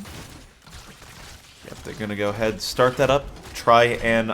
I wouldn't be surprised to see ProBUs slow play this all the way to level 20. Yeah. Just because it is easy to kind of just run around this map and not give up the objective until you really have to. I feel like level 20s, I believe, are better for ProBUs than it is for Tactical Feed. Yeah, if I said that, I mean, ProBUs might stall this out till 20s so they can fight up with advantage.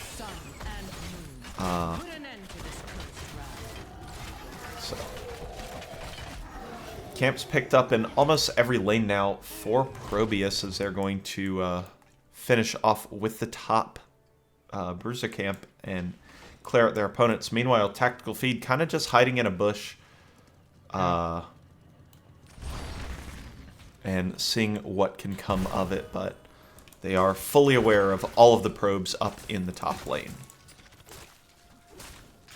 Couple more waves and ProBUs secures level 20 here. Yeah, maybe just one or two of them. And that bottom lane is fairly well pushed out if they want to safely secure it.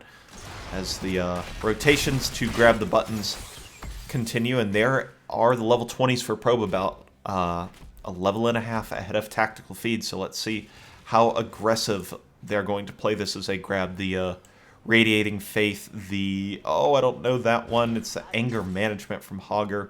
Extra oomph for the tire resets. Invisible Friends because it's amazing. And of course the Farflight Quiver on Vala is just insane. Ooh, Solidity might get caught out here. Ooh! Sees it on the Wisp vision and goes ahead and escapes. Now Probes. Objective is gonna get secured here. Can Broom Boy stall? No, he's gonna walk away, give it up. Yeah. Wise decision, I think. It's just what happens when you're down 20, and they do have good burn on the DK, especially with the Leoric % damage. So, not surprised to see them give this up. And going for the safer play, walking it mid versus going bot. Yeah, I think I agree with this decision. It's pretty reasonable, as I don't think they'd be able to end. I mean, they might not even get this mid keep. Sage is taking a lot of damage in there and does pop out of the DK. And Tomb comes out for 2, but double unstoppable. Not level 20. Yep, that's a big deal there. Blessed Shield comes out, so 2 ults used on the side of ProBUs.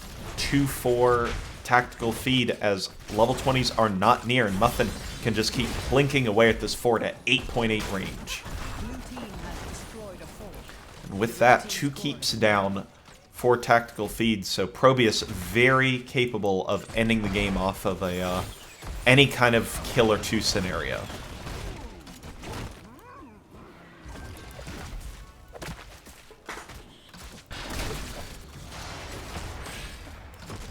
$20's about a wave away, though, here for Tactical Feed. Just going to pick it up here in the bottom lane, and we'll be back on that even talent tier that allowed them to win game number 1 from a rather similarly dire situation with 2 keeps down. So, we'll have to see. Rewind on... We are seeing ProBUs play a little less aggressive than they did last 2 games. Yeah, they do have the luxury of having more map control, and the objective being so map control dependent does allow them to kind of make these things happen. Silence and Tomb very important here for the Leoric, as now that is a potent engage against all these escapable heroes who will no longer be able to escape. 10 heroes in the bottom lane, so something might come out here pretty quickly. As right now, teams just poking away at each other. As Solidity takes 3 arrows and takes half his health. That is some vola damage. There must always be a dragon knight, but will it be you? This might be the dangerous play that ProBUs makes. It is. Yeah, this might be it here. But looks like Augur can secure this top hard camp. Yep, and with Leoric and Lunara being in the bottom lane, it was not a risk. Good call there. Oh, here comes the engage as Junkrat's kind of been peeled off. Whereabouts drops the Silence Doom, but it misses. Buried alive, not burying anybody. That's a full tire reset for John Bunyan, and so he's got it available. Tactical feed on the tactical run at this point as Lunar goes ahead. Hippity hops down to the bottom lane and does receive heals, and tactical feed does somehow escape with no deaths, but boy, they're down health bars and down in map position in a major way right now.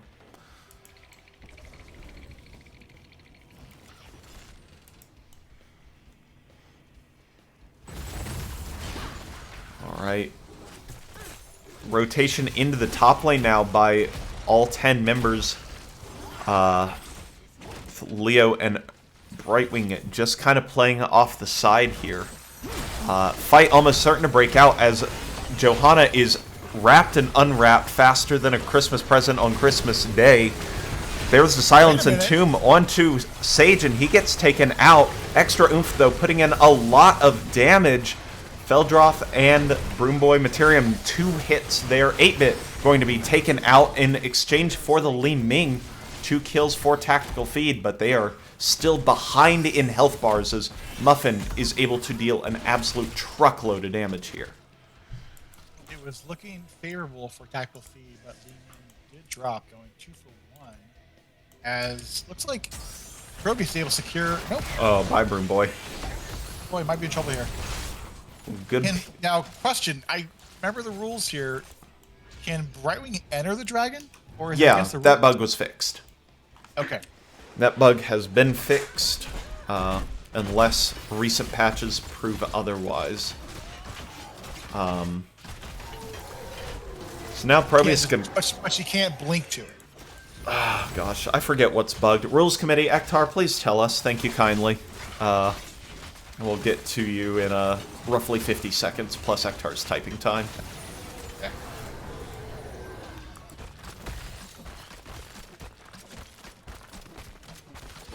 This is just leashing. This is just infinite Muffin. I wonder if this is just intentional hatred conservation. That's funny. Siege Giant's going to be picked up here as map control still firmly rests in the control of ProBUs. With all of these camps and all the catapults that spawn.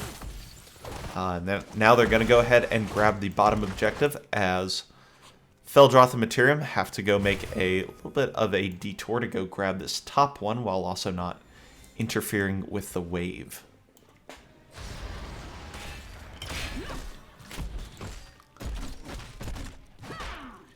Alright, everything's been fixed with Brightwing and the DK. Oh, Brightwing cannot blink heal to the DK. That is not fixed. Okay. Good to know.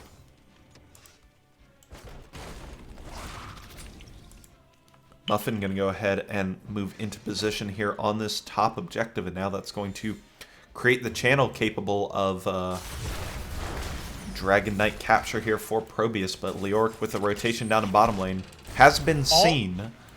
All the R's are available, and I don't think Tactical Feed can give this up. Oh, Irby's fighting. Wow, they just gave it up. Irby's fighting Leoric, but is going to be able to retreat to the team and escape. Leoric, with running out of Spooky Walk, is trying to escape and is doing a good job of buying space. Blessed Shield is going to end the space creation. And now Sage in the DK being able to push in this bottom lane 5v4.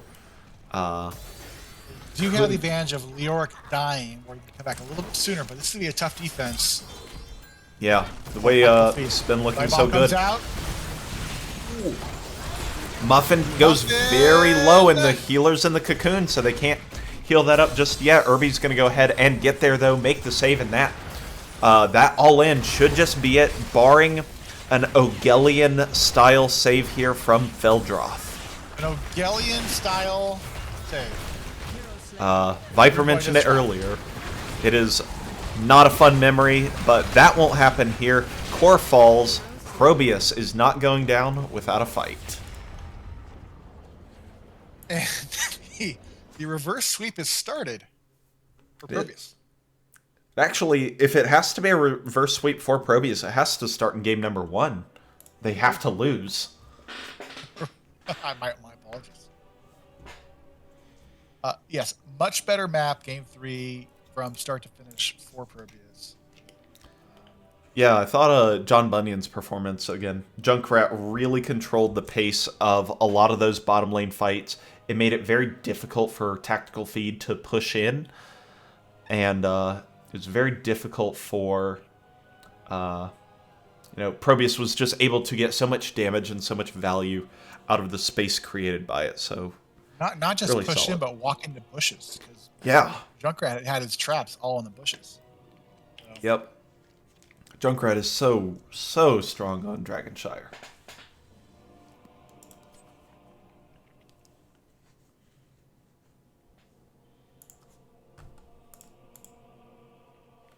So, yeah, the all-in with the light bomb and the Anubrak dive just not quite enough to get Muffin, as he lived with about 150 health. Yeah, I know, Ektar.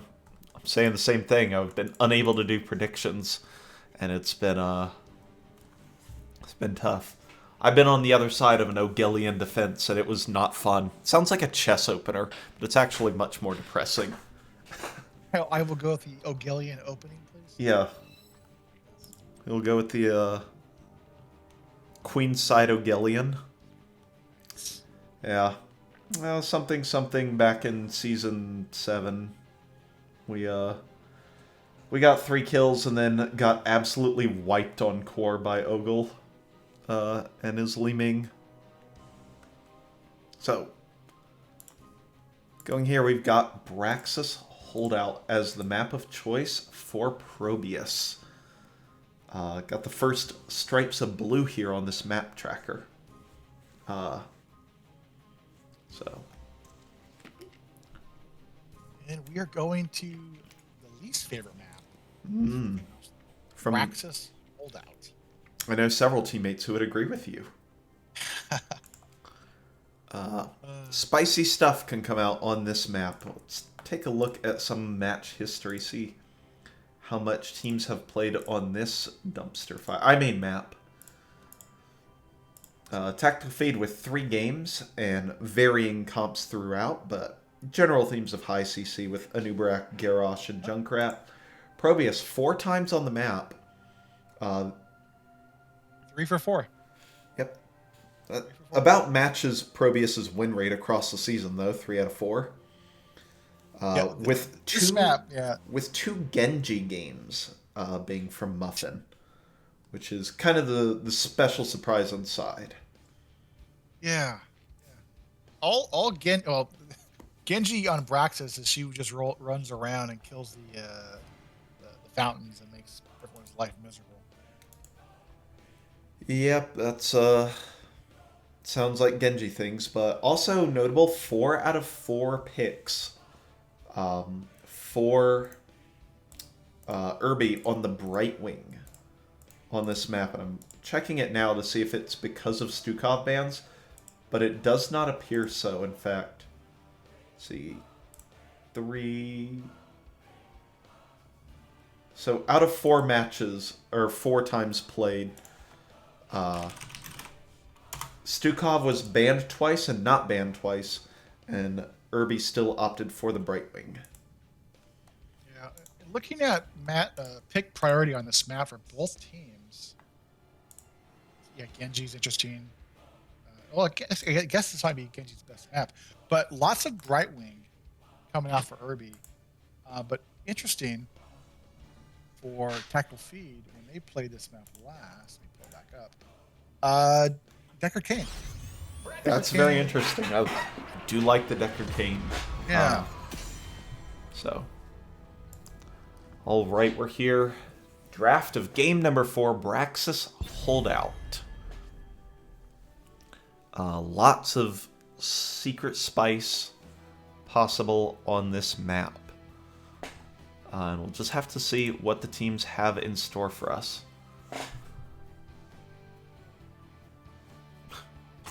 We like to pick this map and lose. Understandable. There's the Junkrat ban. I think that's a very wise ban for the map. I know Irby Stukov good. Maybe they go for the... Maybe they have to first pick Brightwing if you're tactical feed, but I would definitely be looking at the Brightwing if I were them. And sure enough, there is the Brightwing ban. That's a deviation from the 3 Stukov bans before. We see a Stitches ban. We see it a 4th time. Have they changed from Garrosh Stitches at all? I don't think they have. But Stukov is available for Materium if he wants to play him. Although he's been doing a pretty good job on Anduin. Wouldn't be Low blow surprised. Stukov is pretty fun. There it is. There he is. Yeah, our favorite Russian, Stukov. Excuse me, are there any Zarya fans in the chat? Can't believe Our favorite Russian, Stukov. Our favorite Russian, you say. Yes. So we've got... And the main tank is picked up so far. So we've got Dahaka and Johanna picked up pretty standard, I would say. So, yeah, draft continues to be, or at least early draft priority definitely seems to be dealing with Irby and making sure he can't have the heroes he's been so dominant on throughout this entire year. Or season, rather. My blades are yours. May and Sonya are the pickups. So Sonya into Dahaka, being the offlane matchup. Yeah, I feel like Unless- a little bit better. Unless it's a 4-man Sonya, that would be kind of spicy. Well, It's a little pretty bit good. four-man, so I would not argue 4-man Sonya in a lot of cases. Caster gets taken out. See Vala getting banned out. The bottom right. Muffin. Yeah. Good job last game on Vala. Or to see Genji. Yeah. We'll have to see. mean, There's a lot of yeah. scouting bands to take care of. A lot of looks that ProBUs can throw at you. I really want to see Muffin Genji on this map. Well, you might get your wish here, Danny. And Muffin could probably last pick it because I'm not sure if Feldroth or Solidity play Genji. Yeah, it's very possible they don't. Not a common hero to be played by a ton of people, especially at a proficient level. Irby gonna opt for the Anduin and John Bunyan on the Chromie, and that does leave Muffin to last pick, just to see if the Genji will work out. My team played a fair amount of Genji, and You have a strangely proficient Genji in Kira. yes, too. Um, You just had to push the buttons in the right order. Gul'dan's a good answer because of Horrify. Tychus also Question. pretty reasonable. Yeah. Question. There's Genji. Do we see offlane Gul'dan 4-man Sonya? No. No. No. Into Dahaka? That sounds terrible. You never know. No. Okay. That sounds Now- terrible. Let's watch Genji make everyone's life miserable as she just kills the fountains. So... yeah, go ahead. Put your predictions in the Twitch chat instead of in our predictions box, because somebody needs to go ahead and get this channel affiliated after playoff season at some point. As we load into game number 4 here on Braxis Holdout. I'm excited for the Genji here, Danny. I think that's going to be a pretty good one. In fact, it's so interesting, I'm going to start by introducing them. On the left side of the map, in the blue trunks, trying to bring this series back one game at a time, it is ProBUs with 8-bit on the Johanna, Irby on the Anduin, who did not run with scissors last time, and I'm going to be disappointed if you don't do it again. John Bunyan on the Chromie, Muffin on the Genji, and Sage on the Dahaka. And our red team, Tactical Feed, trying to finish out their Div A championship We have Feldroth on Gul'dan, Materium on Stukov, Broomboy on May, Solidity on Tychus, and our friend Sonya playing by Whereabouts. All right. Already non-standard lane rotations set up here as Muffin goes ahead, jumps in, and finds a Sonya. That's to be expected, but what's not expected are the 4 other heroes hiding in the bush. Sonya actually is subject to a dragon. Now the cavalry is here, and it's not Tracer, as they just had to kind of run everybody in to peel with damage. But blue team is able to push bottom lane without contestation. Yep, but there's not a lot of push to be had. No. It is a Chromie, Johanna, and Anduin. Not exactly an exciting push combination of heroes. Kirby actually takes a good chunk of damage, and the reactive Ballista Spores comes out from Stukov to slow down 8-bit, but does not convert into a kill as the beacons come online in just under 30 seconds. Whereabouts, looking for the whereabouts of Muffin. Yep, Muffin sitting in the bush for a while, then now deciding to rotate into the bottom lane, or at least in the area of the bottom lane. As, yeah, I don't see too much in the way of strange talents on one. Do have that agile dismount with the, where you get those extra long jumps, which is really funny to see. So yeah, this is definitely light bomb delivery Genji, which is going to be an exciting thing to watch post level 10.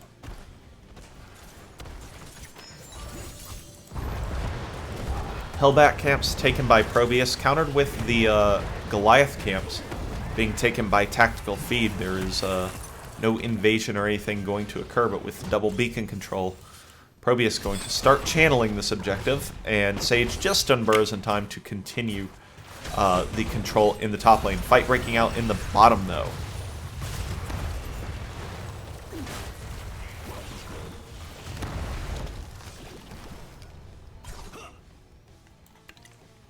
Muffin going to go ahead and retake control of this top button here, and allow ProBUs to make sure that nobody, Tactical Fade has no control over these beacons, but somehow Tactical Feed has found themselves at a pretty severe XP advantage. Now 8-bit in a lot of trouble with no shield, does get pulled back. Oh, trading kills top lane, Genji and Sony, but the fort damage able to kill the Genji. Yeah, that was a bit goofy. Committed to the kill, if nothing else. Bottom wall now taken out by Tactical Feed as they go ahead and pressure, or take that with the Goliath camp. So a good pickup there. Top lane continues to be staring match from that bush. Very exciting. Genji with a pretty aggressive jump into the group. Yeah, Muffin plays a very aggressive and jump-happy Genji with that agile dismount on level 1, then picks up the Dragon Claw on level 4 to be able to deal some counter damage before escaping with the Swift Strike. So, no, always a Muffin capability. top lane looking at Sonya. Yeah, not gonna find anything though, and with the Genji being out, going fantastic combo from Broomboy.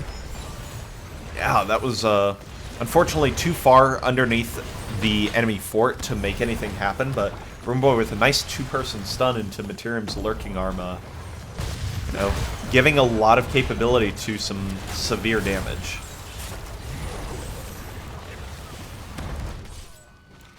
Muffin now lurking around on the objective, trying to backcap it just a little bit. Does break up the ranks a little bit. Materium's in a bunch of trouble. The root from Anduin almost secures a kill, but instead Muffin taken down very low and taken out. Nice pick there for Tactical Feed. Channel.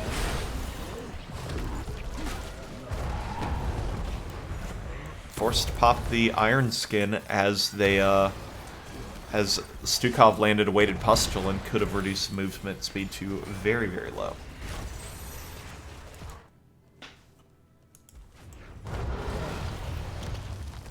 Offlaners, this is why we can't watch your lane. This just isn't anything. I know it's correct play, but oh my goodness. Offlaners, be more cinematic, thanks. Top button is now being channeled again for ProBUs as they continue to tick up a nice amount of percentage and continue to go forward. 8-bit takes a lot of damage, has to pop the Iron Skin and get zoned out by the Blizzard in a really awkward way, but with 5 people here, Sage burrowing in, they're going to be able to peel out and really turn this fight on Tactical Feed. In trouble, goes down. Wow. Stayed a little bit too long. Yep. And Sage, I'm not sure if he's got Burrow. He absolutely... Burrow's up, okay. Pull. Irby's got the pull.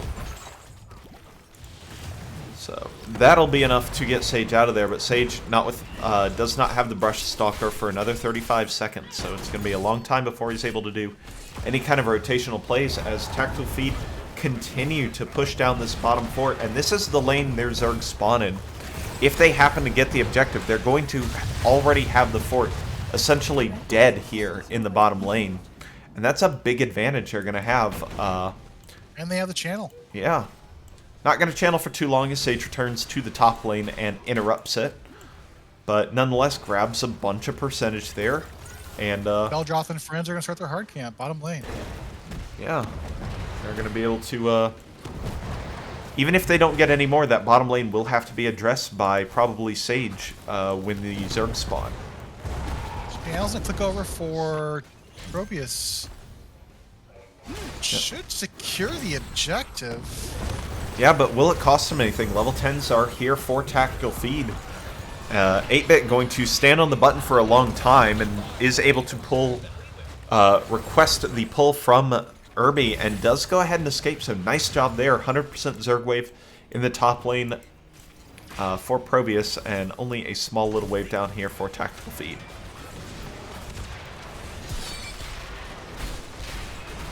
Whereabouts and friends are top lane trying to defend this push.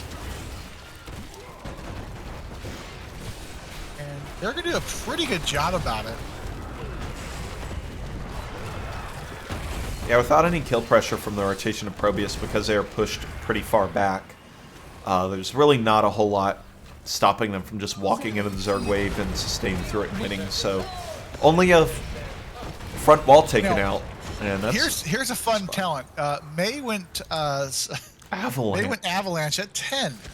Wow, we've seen so much Ice Ball lately. That's a really good pickup there, or good observation there on that. And you know, seems interesting. Traditional Blessed Shield Light Bomb combo coming out for ProBUs. I think this is actually This is gonna be those Genji dives into Light Bomb, though.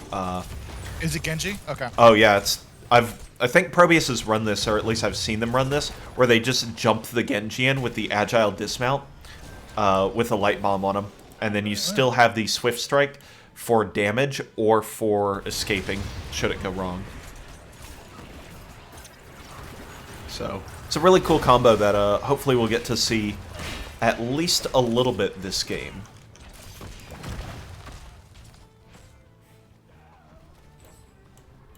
Hector is saying that offlane plays at 30 frames per second. It's more cinematic. So it's more no, cinematic, I put my offlane at 24 frames per second, just like the good old cinema. Muffin goes ahead, jumps. Nice try there, whereabouts.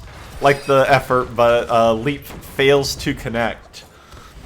That was goofy looking, although I totally admire the attempt. Now, here comes the 5-man rotation from ProBUs into the top lane. Orphi is going to do a big number to try and disengage us. Nice Ice Avalanche, actually, is going to keep Feldroth alive. There goes the Genji There's Light your Bomb. Dragon Blade. There it Does goes. he make it out?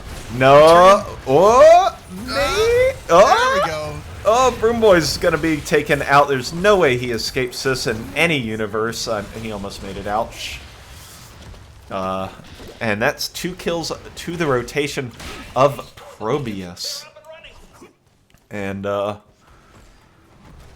yeah, good play there from both sides, but just not quite enough for the side of Tactical Feed to be able to get the team out. So 2 kills to ProBUs brings him right back in this game and gives him beacon control. Ooh, time stop onto Solidity. Nice virulent reaction picked up on the level 13. Time loop onto Feldroth isn't going to go for anything spectacular. Actually, Solidity takes a ton of damage through that. And we see Muffin rotate down here to whereabouts. Big tongue on Dahaka. Sonya leaps away. You will not Muffin escape the following. Genji. Ooh. Yep. Saw Muffin there mount up and then just dash into it with the cyber agility. So really, nope. An effective maneuver. Really this 3-1 with a roaming Genji working well for ProBUs in this midsection of the game. Working well, but Tactical Feed up on structures as the 4-man's able to push against a 3-man. Yep, but a little bit of a Zerg wave might be able to change that out. Oh, Solidity's looking at this camp, but does get the receiving end of a Blessed Shield and gets taken out. Avalanche lands for none. Boy expected a little more out of that one. And now it's a another pickoff for ProBUs and their rotation capability with Genji swapping between the 2 lanes and then Dahaka able to burrow to make a 5v4 happen is really working in their favor now that the map's opened up just a little bit. Hard camp is being grabbed for ProBUs. Yeah. Easy invade. And do they opt for the other camp? They don't right now. 8-Bit going directly for the button to try and channel it as they see the rest of Tactical Feed here in the bottom lane.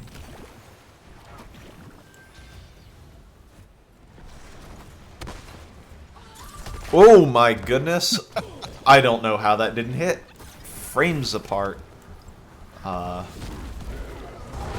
As the leap does just barely miss from whereabouts. Chromie is in a really awkward spot. Muffin actually gets slapped away during the light bomb. Chromie taken out with a nice fall of Porify, and Feldroth going ahead to suck Angie to make live. it out?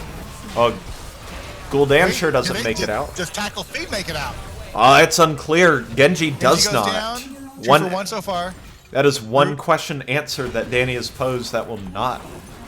Whereabouts is in the middle of a Zerg wave and could just kind of die. Not that anyone would do that. Yeah, during that whole calamity though, Beacon's channeled, and again, ProBUs with the 100% Zerg wave, but isn't going to find anything. They actually found more value with the invaded siege camp up here on the top fort.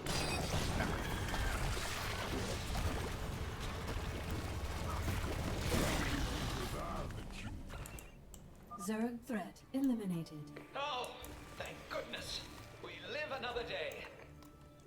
Survivors of the Zerg invasion of 2021 go ahead and start pushing, picking up some extra camps around the map.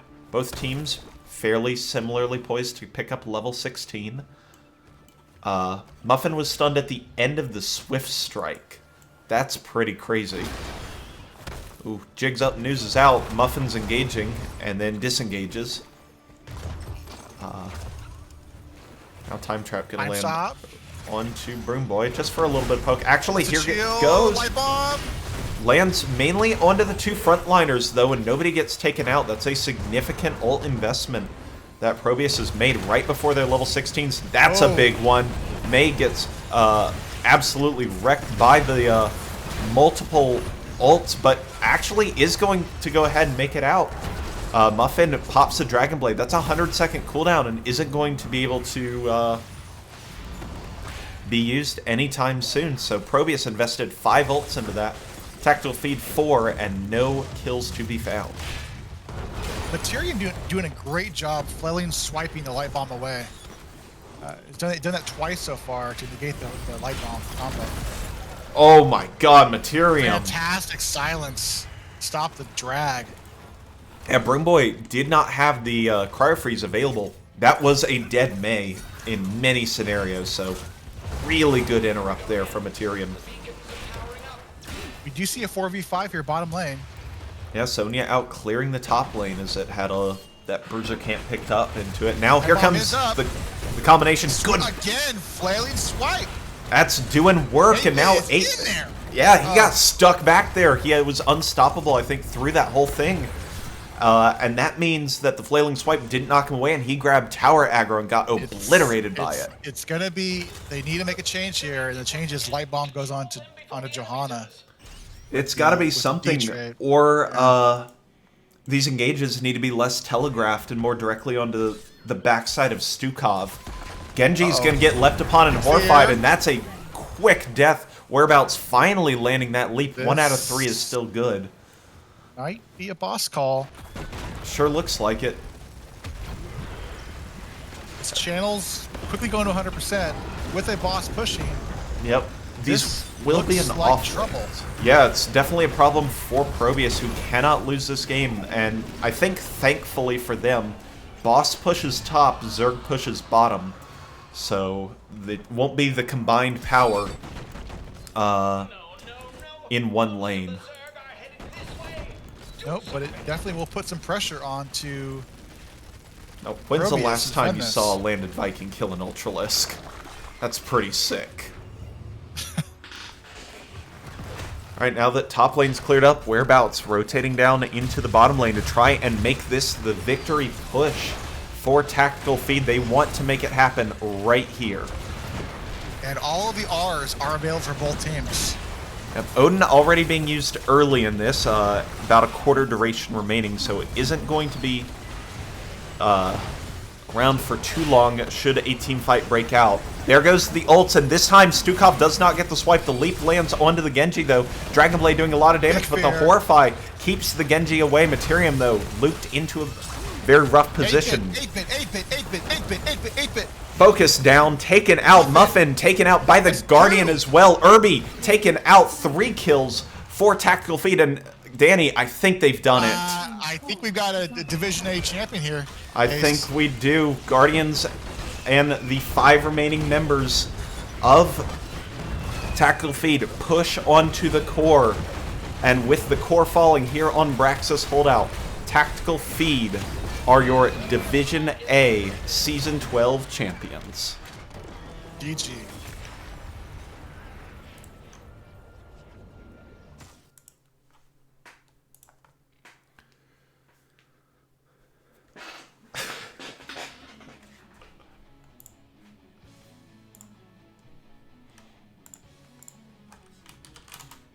Fantastic set here, Ace.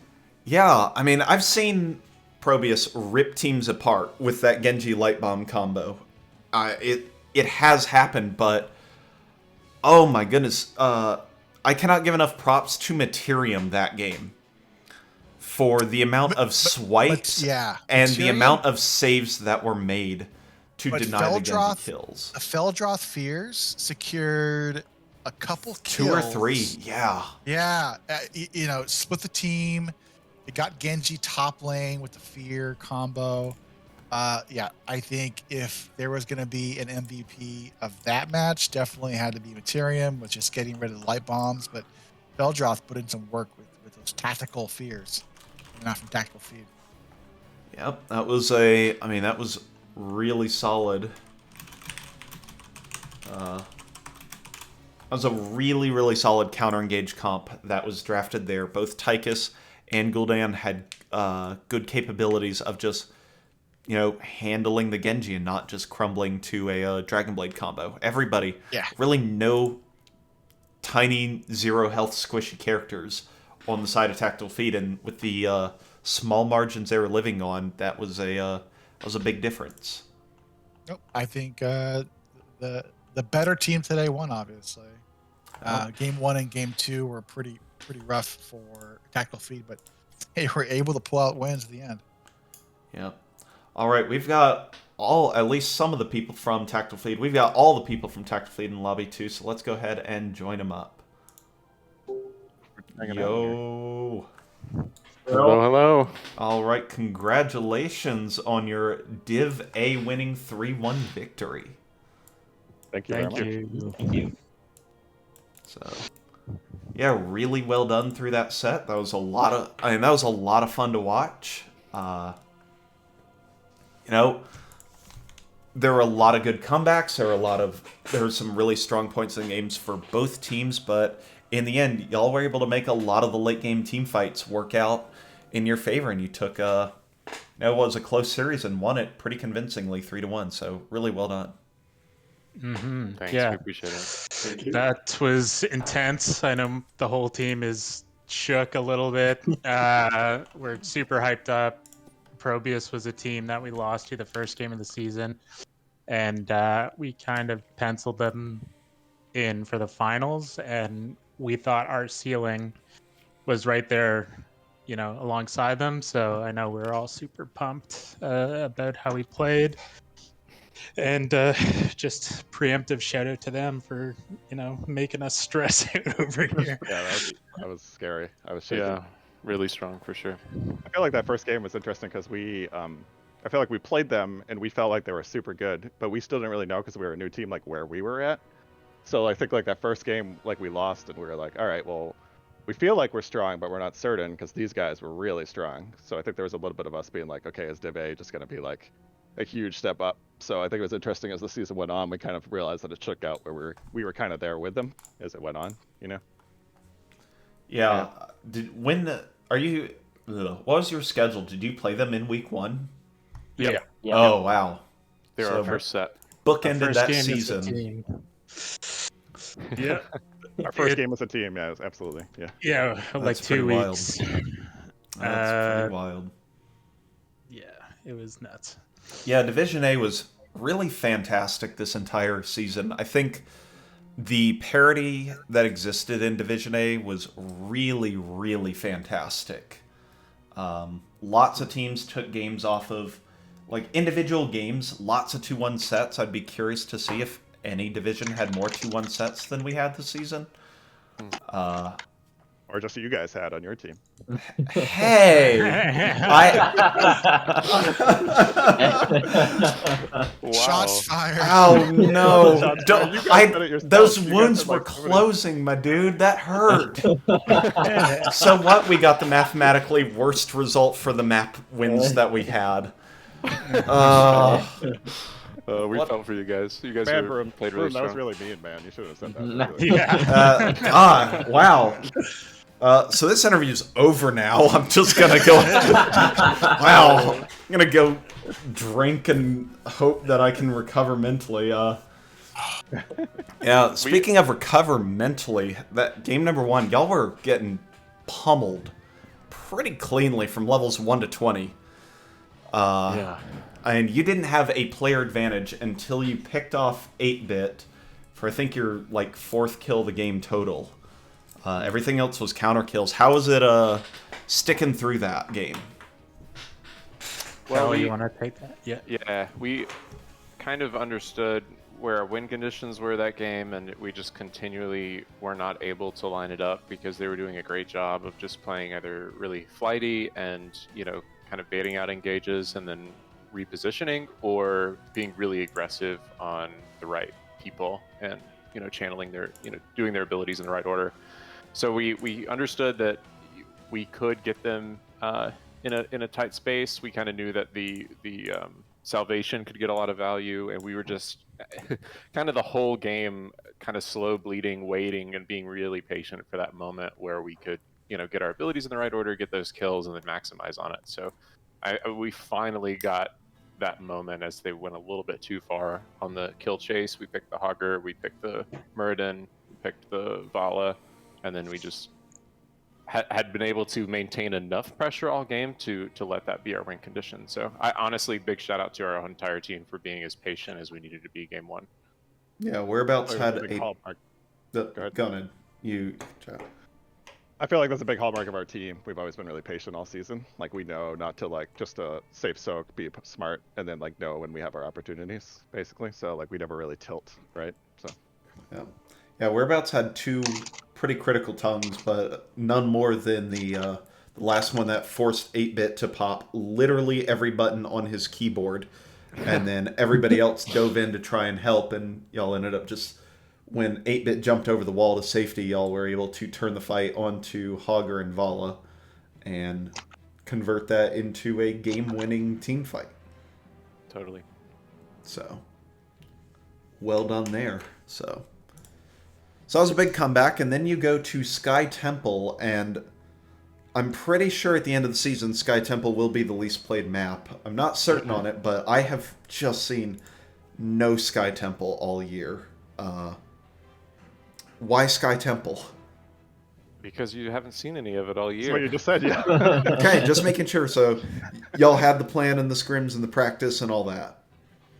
Yeah, I don't think they have a game on Sky Temple. Looking at their history. Y'all only have one Yeah. game.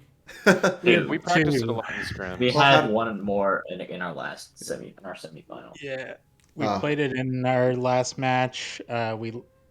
Did we lose against Manavel the first time we played Yeah, it? we No. lost against Yeah. Manavel. You the did first look year, against- Yeah. It's a map that almost no one practices, and we thought we had them a bit off balance after they, as you said, were kind of giving it to us for most of that game, and then made some, late game mistakes, which is all it really takes in this game. So we thought we'd take them to a map they were less familiar with and maybe less practice, and then try and throw them out of their groove a bit more. Yeah, I would say it worked right up until it almost didn't. Yeah. As y'all pushed on to the core and then went, they're rezzing way too soon, and somebody got picked off. I think that was Blaze first, and then they grabbed a couple more kills, and all of a sudden they're running down your core, and by small miracles you were able to make the defense happen, as the core lived with, I think, 17%. Like when you say you, I think really it was Solidity and Phil. I mean, Solidity and Phil. The royal you of yeah. No, I'm trying to shout them out because they saved that game. Oh, we absolutely. lost the game, and Solidity and Phil just 2v5 basically, and they focus fired correctly on their top damage and everything. So it was very well done by them. Yeah, Muffin was fairly low going onto that core push, and then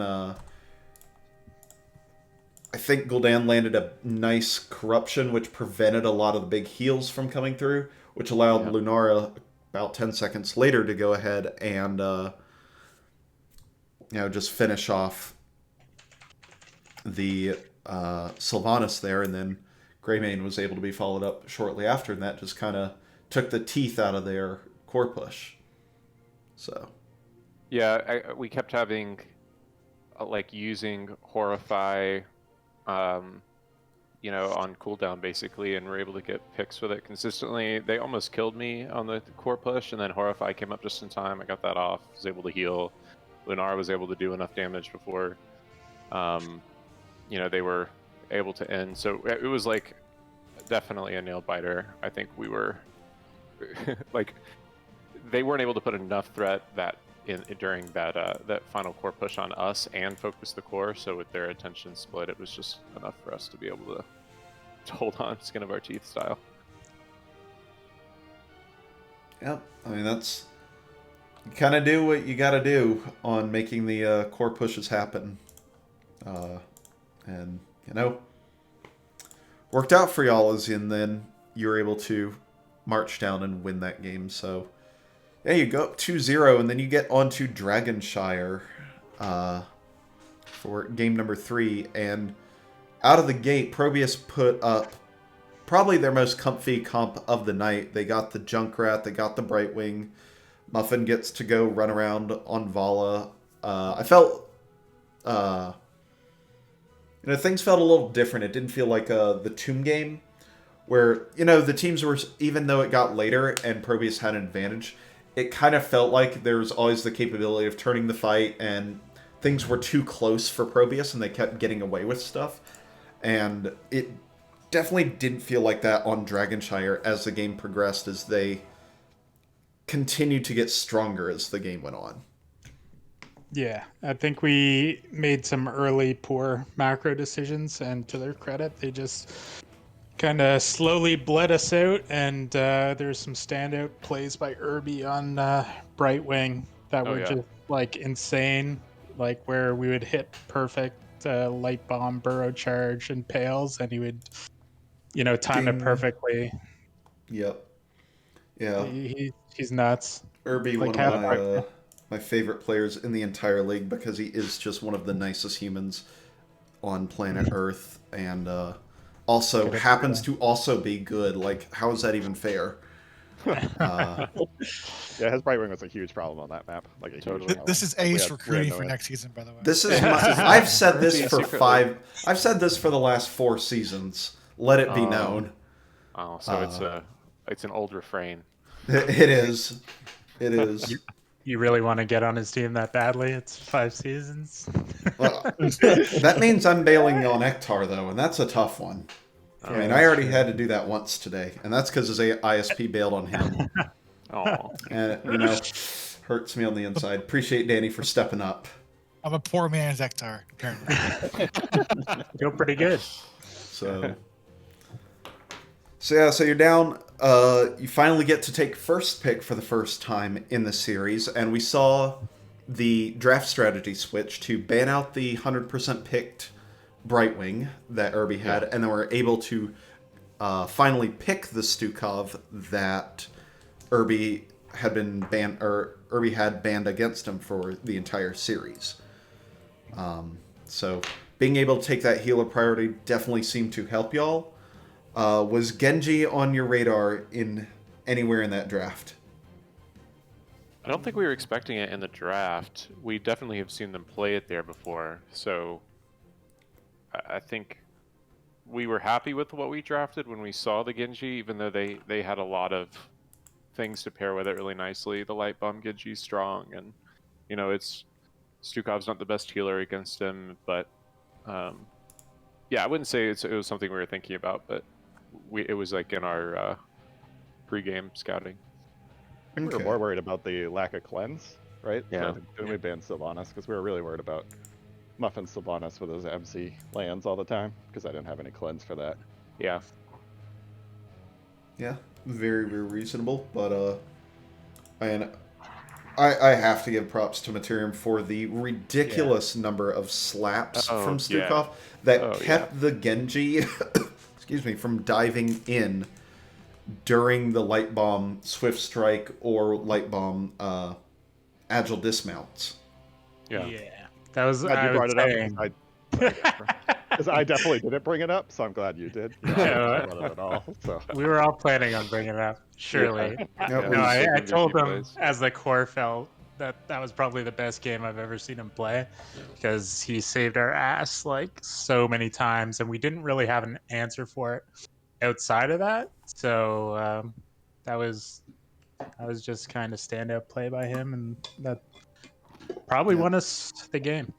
That and whereabouts finally being able to get the leaps to connect. I saw. Yeah. I think I saw all of them. The first one was they progressively got better. Is the fun part. Like the very first leap, he jumps over and then dashes out, and then like a half second later, it's the leap, and it wasn't even close. The second one, he like escaped under your foot by just a hair, and then the third one, Yeah. he just stomped his face in and got the Horrify follow-up, and then the fourth one was, again, on that final fight in the bottom lane to completely blow up their engage. So finally connecting those through really helped it. So nice job there, sticking with it. Yeah, that second one where I stunned him, but he still managed to get over the wall. That one ticked me off. Yeah, I don't think you got the stun. I'm not sure. He was stunned, so I I mean, maybe it was somebody else, but I thought it was me. might have seen it for Yeah. just a second, but I think Whereabouts is just happy you were looking at the off lane. Yeah. you can watch that game. You can watch that game. I have something funny I said about that where one of you is sitting in a bush. So I panned up like 4 times, and every time somebody was just sitting in a bush. And I'm just like, this is why we can't watch the off lane, because you do this, and it's correct. It's from the game perspective, it is correct to sit in a bush and wait. But oh my god, do something. This isn't cool to cast. Sorry. You have to be flashy if you want the camera sometimes. Kind of how it is. In our first game against ProBUs, they got me a couple times, especially on Dragonshire, our first map. And so I was definitely playing a lot more passive on Dragonshire, expecting that. Yeah. So In reality, though, I think that last leap that he landed on Genji at the top there, and then followed up with the fear. I think that actually won the game, right? Yeah. Because we killed him, and then we turned that into the boss and the 2, and then a full Zerg wave, and then we pushed, and then they crashed into us. We got 3 kills, and then we won the game. They had the desperation. So fight. everything pretty much snowballed from there. So that last leap was that was it. So Yeah. Yeah, that last fight, though, was tough. I mean, it was a desperation one for Probius, but I mean, they did a good job of getting everybody low, and it just wasn't quite enough there. Yeah. Genji and Chromie just not able to put out enough reliable maps, or not enough reliable damage to make it work. I was reading Ektar talk about maps, curses. So, Danny, do you have anything to comment on from the games? I think you covered everything. I guess what's the tactical feed? Are we going to Nexus Div next season, or are we going to see something else? What do you mean something else? Or Are you guys sticking together, or is this the end of the team? are we breaking up right now, guys? Is that what? Live on air. Sorry, guys. I'll see you Divorce guys later. I'm stream. done. on live thing. I'm glad you asked me. I hate these guys. So Yeah. I think the night there last night, we haven't really talked about it, to be fair, but we've literally had 0 toxic moments, and whereabouts and solidity, I've said like multiple times, kind of came through the free agent tournament, and we had about like 2 weeks to get Wow, the free agent combo. familiar. That's pretty good. Yeah. I feel like we got the 2 best people in the combine as far as 100%. like skill and just like culture fit and everything. Yeah, it was like the NFL draft. We all had like criteria we were filling out. Everyone was watching different games, and I think it paid off. These guys were studs like all season, Yeah. and respectively have carried us like in different games throughout. And on top of that, they're just like about the coolest, like even-tempered people you could have. Even when someone fucked up, like in the grand finals, it was not a big deal. It was like, all right, guys, let's just play for 20s and then we'll go. It's like, all right. I mean, like me and Fel were B and A, and we never really we did decent at B. We never really did anything in A. I think Broom was C and B and A one season, and we never really did anything. And then we picked up these 2 guys, and we just won A. So Hey, I remember when Broom Boy was in Div A. And so I feel like that speaks to where and B and how we C. improved. Yeah. Ah, Those are good the times. Good Those times. core endings, eh? Like we did pretty well at B, and we did decent in A with our other team, but just like I feel like we took a much bigger step here just from picking up these 2 guys. So. Yeah, I can't believe I even referenced that in this series. I'm so upset. You can in the interview or in your cast? In the cast, you can watch it on the Sky Temple core push. Oh no! Or, whenever you had Li Ming on the defense, that's exactly what I was thinking. Dragonshire core defense when it doesn't go through. Yeah. So. But yeah, shout outs to the team for sure, and obviously super happy with how we played. Yep. Well, alrighty. I'll let the party begin for all y'all. Enjoy the Div A title for this season. Be ready to defend something in Season 13. So, again, big congrats and happy for y'all. Thank you very much. Thank you. Thank you so much. Thank you. All right. GG's. GG's. GG. Alrighty, that's gonna wrap it up for Danny and myself. Let's go get Danny in here. Come here. Got pulled in. Yeah, that's a feeling. Walking away with the title, with the Division A. You know, I know Platform has not gotten there just yet, Ace, but maybe next season. We'll happen to see. You know, it is a grind. It's tough. And, Div A Yeah, was super yeah. sick this season. Had a ton of fun just looking back on it. It was pretty good. Probably one of the most balanced divisions I've been a part of, so really appreciate it. Thanks to the placement people for making that happen. One of the more successful seasons when looking across the entire spectrum of divisions. So well done there. So well, that'll end it for us here and for us in Division A. We're going to go ahead and raid over to the main channel as we watch I Just Enjoy Bread take on Baby Makers in the Heroic Finals. So thanks for watching, everybody. We'll see you in some off-season events and then definitely again next season. Bye-bye.